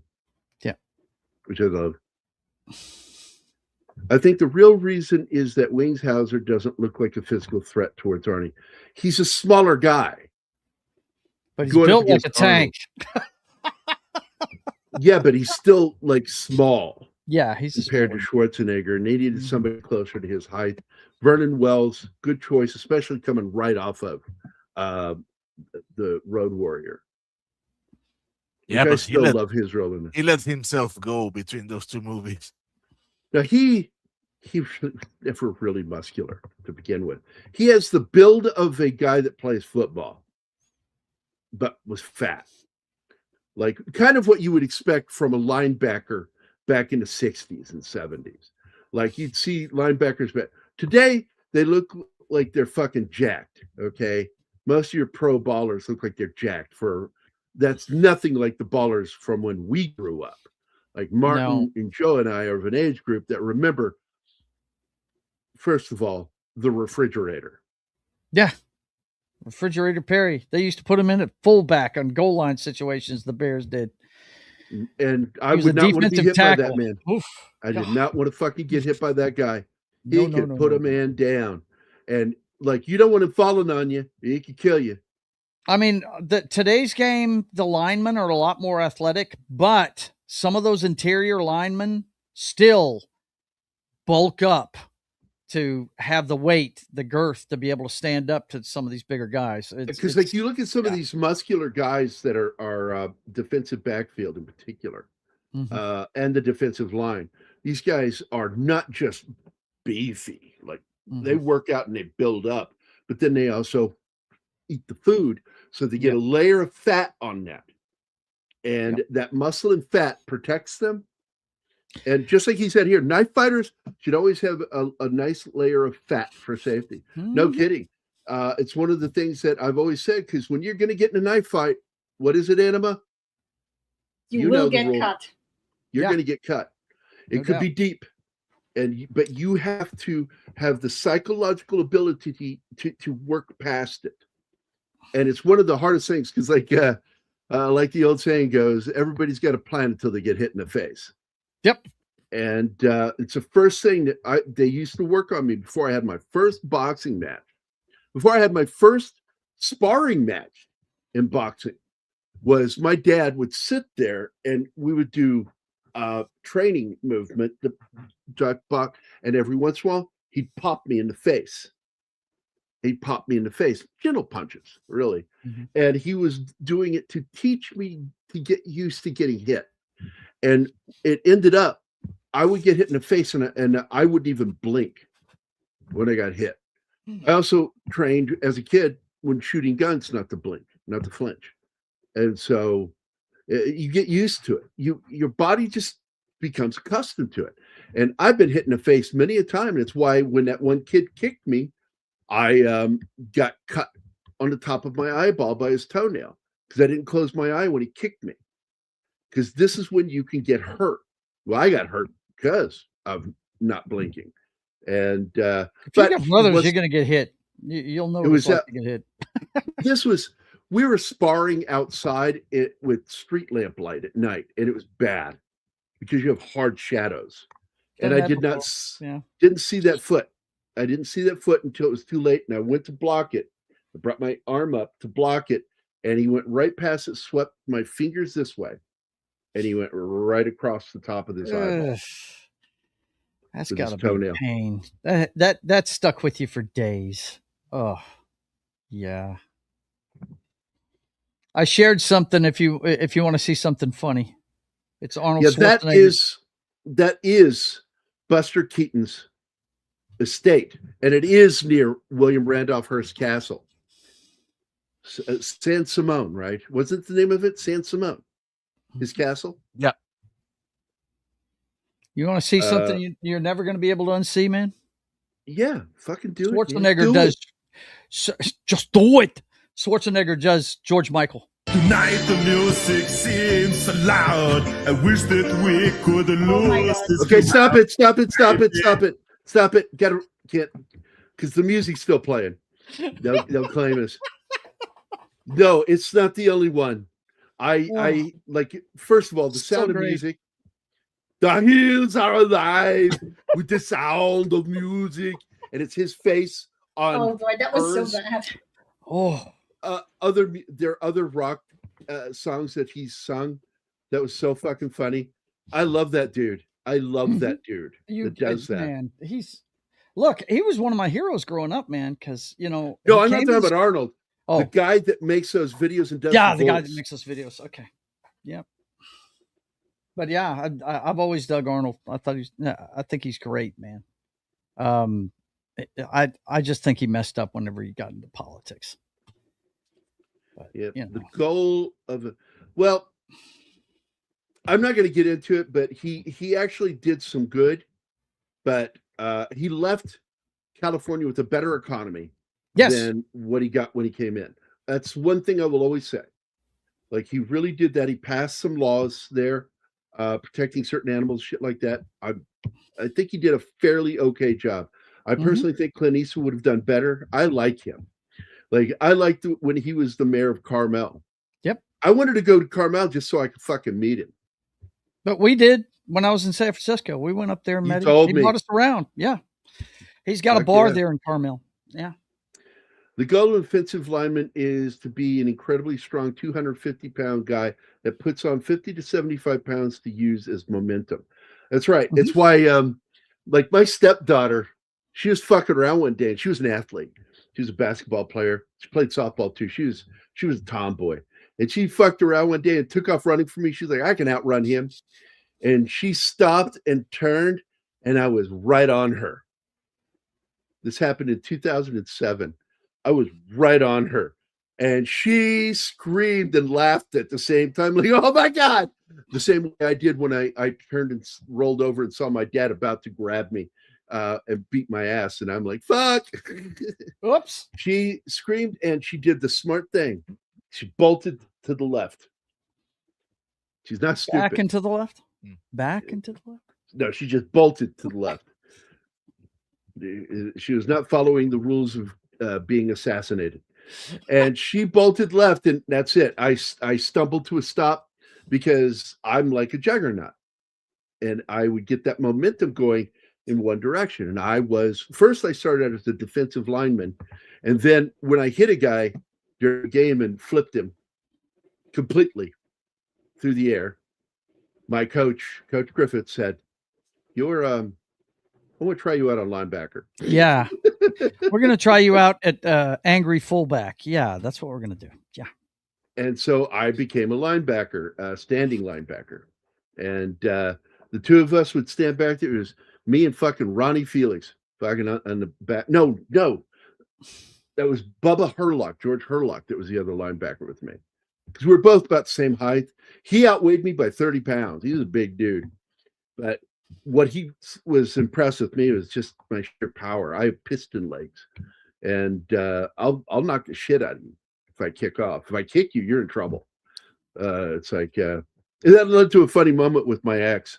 She saw me do 1,500-pound leg press, And she goes, remind me to never let you kick me. And I'm like going, I would never kick you anyway. Like, what are you talking about? Strange thing to ask. Funny, weird thing to say. All right. Anything else, guys? Popcorn, are you still here, buddy? You got anything else you want to talk about on this? Great movie. Check your brain at the door. It's a great movie. Yeah. This is iconic one of those films, stuff from this movie. Don't look for Hamlet. This is a fucking Commando film called Commando and done with its tongue firmly planted in its cheek. Absolutely. But it is the film that began the competition between Arnold and Stallone. Yeah. And it's so weird. Those guys hated each other. Like Stallone would say, fucking Arnold, I fucking hate that guy. Yeah. Then they became business partners and best friends. Yeah. And he said it recently in a video that Anna and I watched. He says, I love this guy. He's my closest friend. Stallone talking about Arnold, the two of them.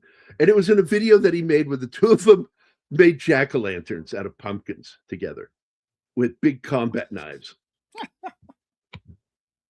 It was great. Oh, and before they went to do it, they posed in his little personal museum, and he gave Stallone the Conan sword.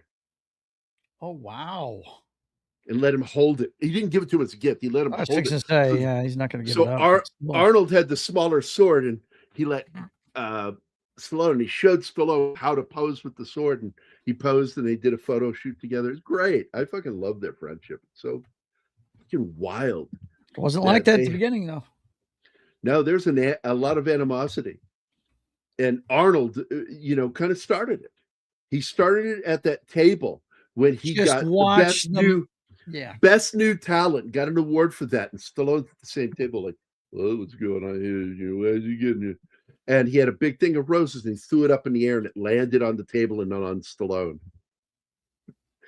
First fucking thing he ever did to him. If you want to know how competitive that guy is, just watch that documentary about him as a weightlifter. That scene in that movie. Yeah. With the whole what was the name of that thing, man? It's called Pumping Iron. Pumping Iron. That's it. Yeah. That scene where he's eating breakfast with Lou Ferrigno and his dad and his mother. He's surrounded. I hated Lou Ferrigno's dad after that movie. Oh. Because he's like all into Schwarzenegger and kind of belittling his son. And laughing at Schwarzenegger. Schwarzenegger was just psyching him out right there at breakfast. I don't know. Getting in his head. More weeks. In his head. You're looking a little flabby. And there's also a scene in the film where you see his little buddy, who's also there, is Franco Columbu. Yeah. God rest his soul. His best friend, closest friend. Yeah. I mean, he's friends with quite a few guys. But his closest, oldest, dearest friend was Franco, because they met when he was a teenager, and they've been friends ever since. Yeah, and when his story is really the American dream, guys. When he came here, he didn't speak English, and look at the heights that he rose to. There was a time in Hollywood, and he's talking about Stallone, not Schwarzenegger. Right? Yeah, exactly. That's exactly what I'm talking about. No, I mean there was a time he came here from Sweden that he could get anything made if he wanted to. He was the most powerful guy in Hollywood at one point. He was. And the funny thing is, he was a millionaire before he became an actor. Yep. Real estate. From the bodybuilding. Yeah. Real estate. The real estate is what made him true. rich. Bodybuilding helped a lot. He made a lot of money with that, advertising and shit, but he made millions as a real estate mogul. And he decided that if he was going to do this acting thing, he wanted to go all in. Just recently, I think. Even an accent coach. He did get an accent coach, but he never wanted to lose it. Look up the video of him on The View when they were talking about it. Was at the height of the ice thing. Oh my God, it was so funny. They were expecting him. They were like, "You're an immigrant." Nope. Don't you think and he was like, "Well, if they're here illegally, they need to go." Yeah, he absolutely nailed them. And what are they going to do? What are they going to do? Right. That's Arnold Schwarzenegger. Dude. The lack of self-awareness. You cannot ask a legal immigrant what he thinks about an illegal immigrant? Hello, right? They're the first person that want to see them drummed out, no doubt. Yeah. Because they went through the hoops. They got everything done the way you're supposed to. Yep. Yep, and they don't like seeing people cut in line. That's what it is. It's cutting in line when you do that shit. And I look at it as exactly that. It's cutting in line. That's what like Anima is not cutting in line. No. We joked about her doing it, but no, she's going to do this legally. If you stick to the rules, it's taking fucking 2 years. And it shouldn't be that complicated. Shouldn't be. No, they need to fix it. They really do. But there's a lot of people trying to come here too. I mean, it's, but what? Okay, before we go, great. I wanted to share my screen here. Here we go. I'm going to add the screen here. I posted this yesterday, and it shows Voyager 2 and the gold records and information about humans and where we're at. I said, once we're able to develop the ability and speed needed to exit the solar system, the first thing we need to do is hunt down and destroy Voyager 2 with all that information on it. And I said, the dark forest theory is a chilling but real solution to the Fermi paradox. And I tell people all the time, I'm terrified of what aliens might be. And I'm like, just remember the Spanish in South America. And pretty much any time a superior culture went to an inferior culture, what happens? So anyway, fucking Gary Ambrosia says, relax, I'm sure the aliens don't have a turntable. Fucking Ambrosia. I love that guy. That's good. I got a lot of hate this week, boy. I mean, got a lot. Like I'm getting thousands of views on one of my posts. And I finally, I made it to where people I don't know don't show up in my feed anymore. And I tend to make things now. If I don't know you, if I'm not following you, you don't show up in my feed anymore. I edit it because I'm done. I am so sick of people who fucking throw hate at me for me. Like one dude even said, he goes, being in the military broke your brain. You're a failure as a medic. Fuck off, whoever said that. And I don't give a shit. And then I post this thing, just so you can see, I just don't give two shits about it. See, this is me posting about that this morning. And but then I posted one of my favorite images. Oh, I like this one a lot. Wrong thinking is punishable. Remember that from the Menagerie? Oh yeah. And then Pike responds, so you're a democratic socialist. Wrong thing. Yeah, Saturday Night Live had the cone heads. That episode of Star Trek had the butt heads. Yes. So you see, Real Popcorn Geek and I are buddies. We actually talk a lot on Twitter, interact. Good. But Cosmic News, because I've been friends with that guy. Matt McGloin used to be the guy, but it's now a bunch of other people working there. But I'm still close friends with Matt McGloin, and I love Cosmic Quick News. I don't always believe some of the things he says, but I do like him a lot, and I think that he tells more truth than not. That was a nightmare. The fucking guy getting hit by that bison. Oh my God! Yeah. Yes. Because he didn't look like he was young. He broke. Look, he was also far away with his grandson. He was 300 yards or about 300 meters away. And that buffalo got annoyed by the truck, the white truck.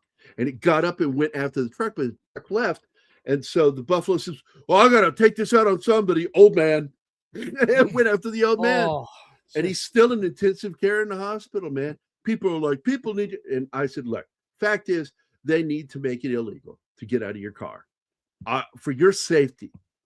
Because these animals are fucking wild and they will attack you. And they're fast. Stop getting out of your fucking cars.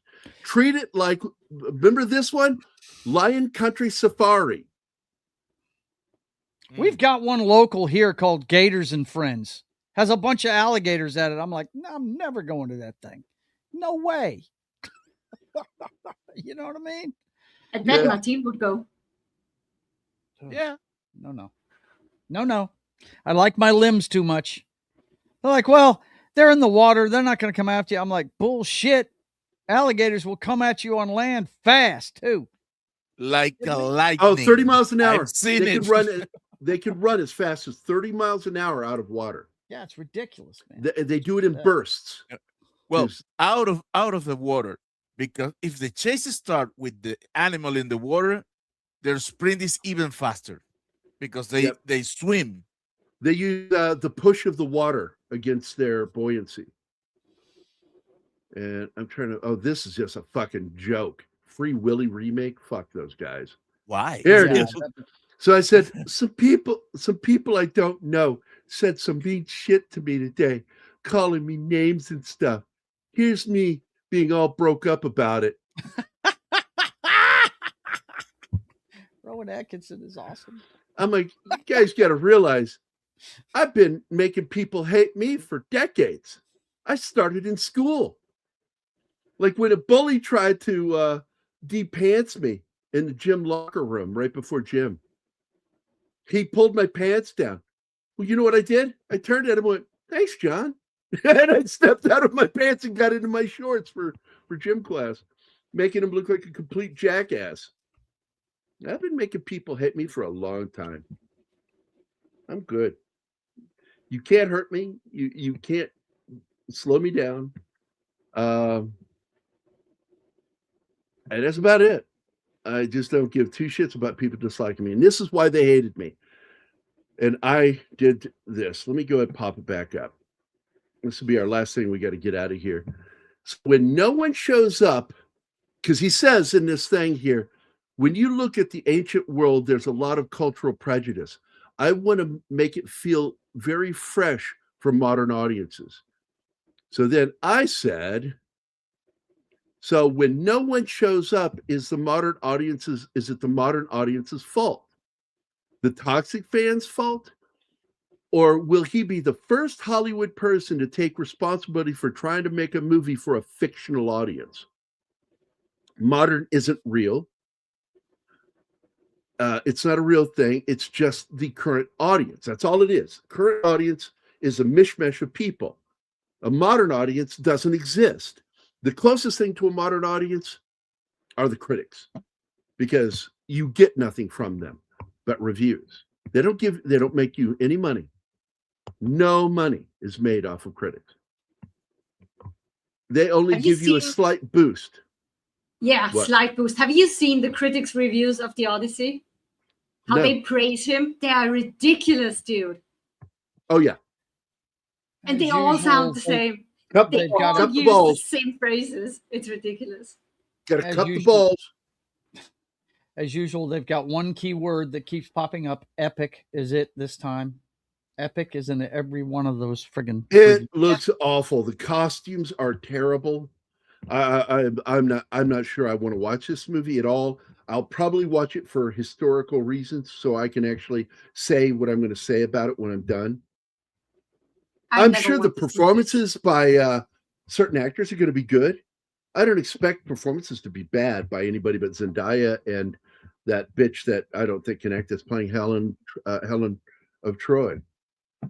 I expect their acting, but she might shock me and be a good actress, but I won't care. I just want to see the giant make a Batman's in action. I want to see this supposed vagina-faced, what do you call it? One-eye Cyclops. Cyclops. They say it looks like a vagina. And I'm like, of course it does. Because this isn't Homer's Odyssey. This is some feminist bitch's interpretation of the Odyssey. Yes. Yeah. Was that your phone, Gary? Yeah. And boom, there he goes. You could have ended the show before going, but okay. That's probably a quick call. Let it be. No, I just wanted to see what it was. Oh, okay. It was spam. Yay. Not the good spam. Not the good spam. Not the canned stuff. Yeah. There is no good spam. Yes, there is. No, that should taste like you shit. Are wrong.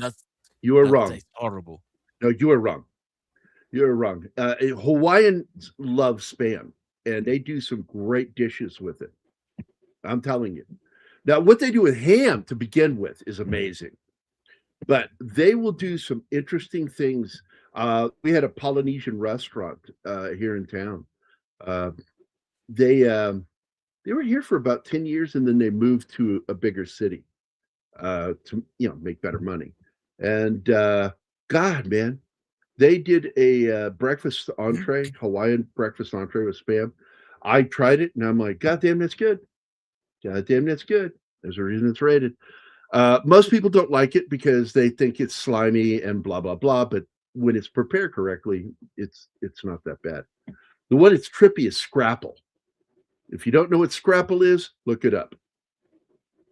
Homer's legacy has lasted some 3,000 years. No one will remember Nyango in a few years. No, I predict this film's going to tank. I do believe it's going to tank.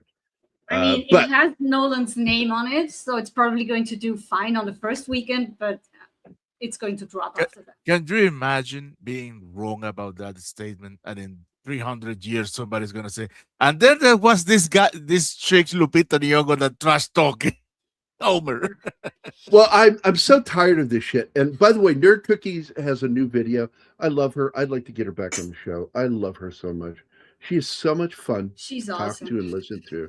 And she has a new one that says, finally, Villeneuve or whoever is addressing the problem of Dune Part 2. Well, the only problem with Dune Part 2, the real problem, was what they did with Chani.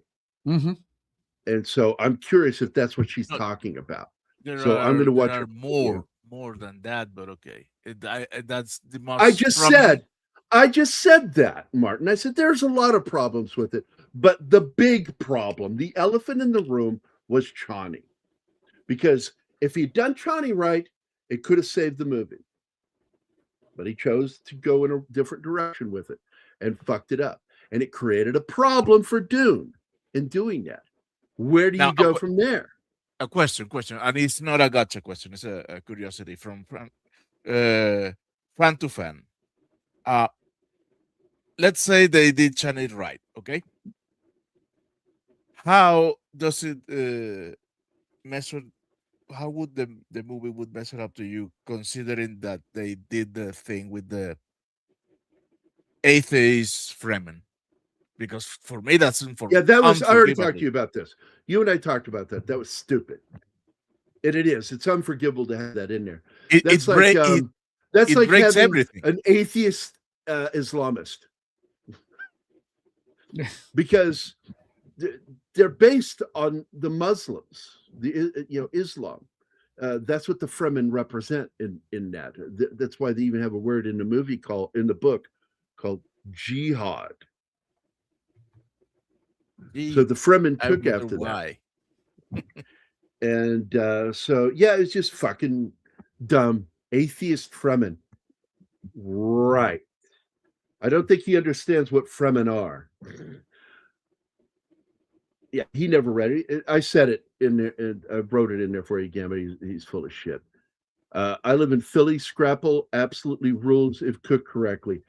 I'm going to tell you, I thought scrapple was something you could buy at a store because I had it all the time as a kid growing up in Virginia. And I'm like, this is amazing. And my dad goes, yeah, it's good stuff. And he says, I can make it for you at home. And he did. He made it for me at home. And I'm like, what the where'd you get it? And he goes, I made it. And I'm like, and so I've looked and there's no commercial fucking scrapple. And I'm like, that's so crazy. If done correctly, it's fucking amazing. And I've only had it for breakfast. I mean, let's face it, it's a Depression era food. Like, how do you take something when you don't have a lot and make it good and make enough for a family? Scrapple's an example. James Gunn is not a fan of Superman. No, he fucking hates Superman. Brightburn is an example. I said the guy that did Brightburn was the antithetical. His approach to Superman. Yeah, fucking James Gunn was the wrong guy for DC. Herbert also incorporated the idea and name of the Mahdi and from Islam. That's right, the Mahdi. So many of the names sound so Arabic. Pa Muad'Dib. I've always thought there was some kind of Islamic correlation to a lot of it. Yeah. The guttural pronunciation of Usa. Mm-hmm. You know, fucking love that. I can probably speak better Fremen than I speak German. They sell it in the supermarkets here. I can send you, dude. John, are you following me on Twitter? I'm going to give you. Get a hold of that guy. He's telling you get a hold of that me. Because you tell me who's selling it, and I will fucking order it. You should make it from scratch, Gary. That's always the best. Well, if somebody makes it that knows how they're making it, I would like to try it. If you recommend it, John, I'll give it a try. But I loved Scrapple as a kid. It's just God, man, it was just one of my favorite things for breakfast. But anyway, we're gonna wrap this shit up. But John, get a hold of me on Twitter. All you guys, I wish I could chat with all you guys on Twitter. I love that my buddy right here. I always interacted with this guy. I love this guy. Real Popcorn Geek is one of my favorite people to interact with on Twitter. He makes being on Twitter fun. I like that. We don't always have to agree on shit. I don't agree with some of his assessments, but he will say something. And what I look at and focus on is that one thing he said that I wholly agree with. I love that he said that. Shit like that. We have great interactions on Twitter. I have great interactions with a lot of people.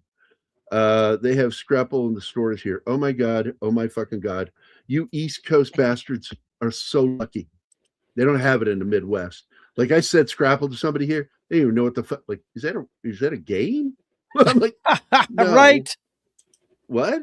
No. Oh, you're thinking Scrabble? Scrapple. No, it's got 2 P's. And it's not a game. No, it's a fucking food. Let's get out of here, guys. Stop it. I'm doing it. God damn. Man, are you gonna do that to me when I'm in bed with you? Come on, get out of bed. Get out of here.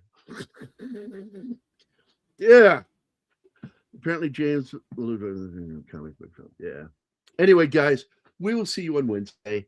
I don't know, because he tried to get a hold of me the other day, and I don't know what's going on with the chief. I asked him when's a good time to call him, and he never responded back to me. Yeah, so, we're not having a show. He told me that he was taking well, I know he's got his granddaughter, and so yeah.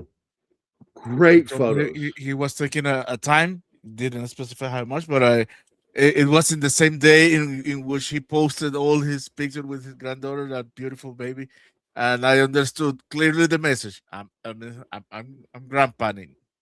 I'm being a granddad. It hasn't sent me a notice yet. We're out of here, guys. See you all on Wednesday. We're going to be doing another Arnold movie. What one are we doing on Wednesday? The Last Stand. Oh my fucking God! Yeah, I'm looking forward to seeing that one. Really, that is High Noon with Narcos. Okay. I fucking enjoy that movie so fucking much. The Conan sword scene. The Conan sword scene was my fucking favorite moment.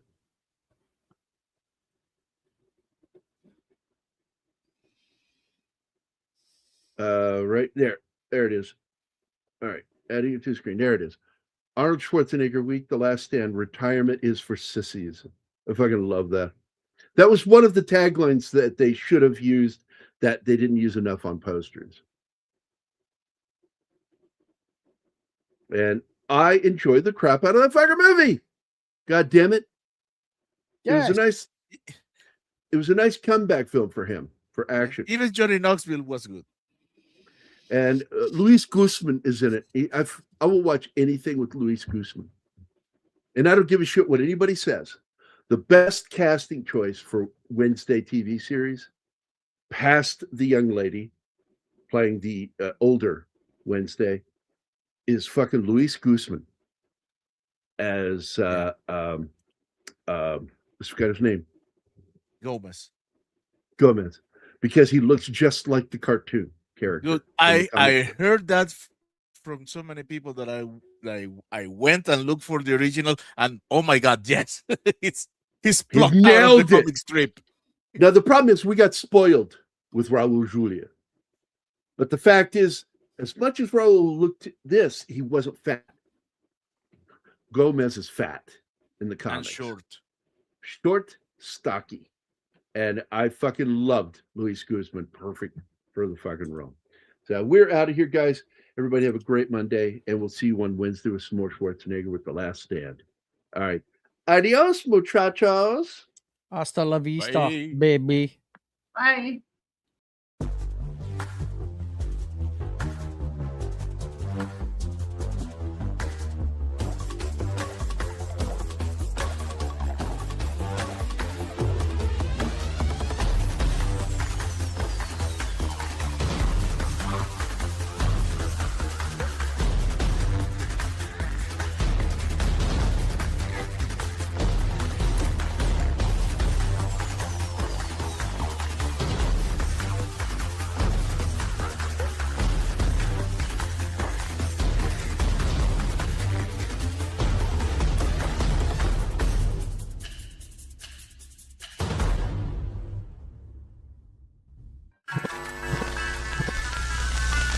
Y'all come back now, you hear?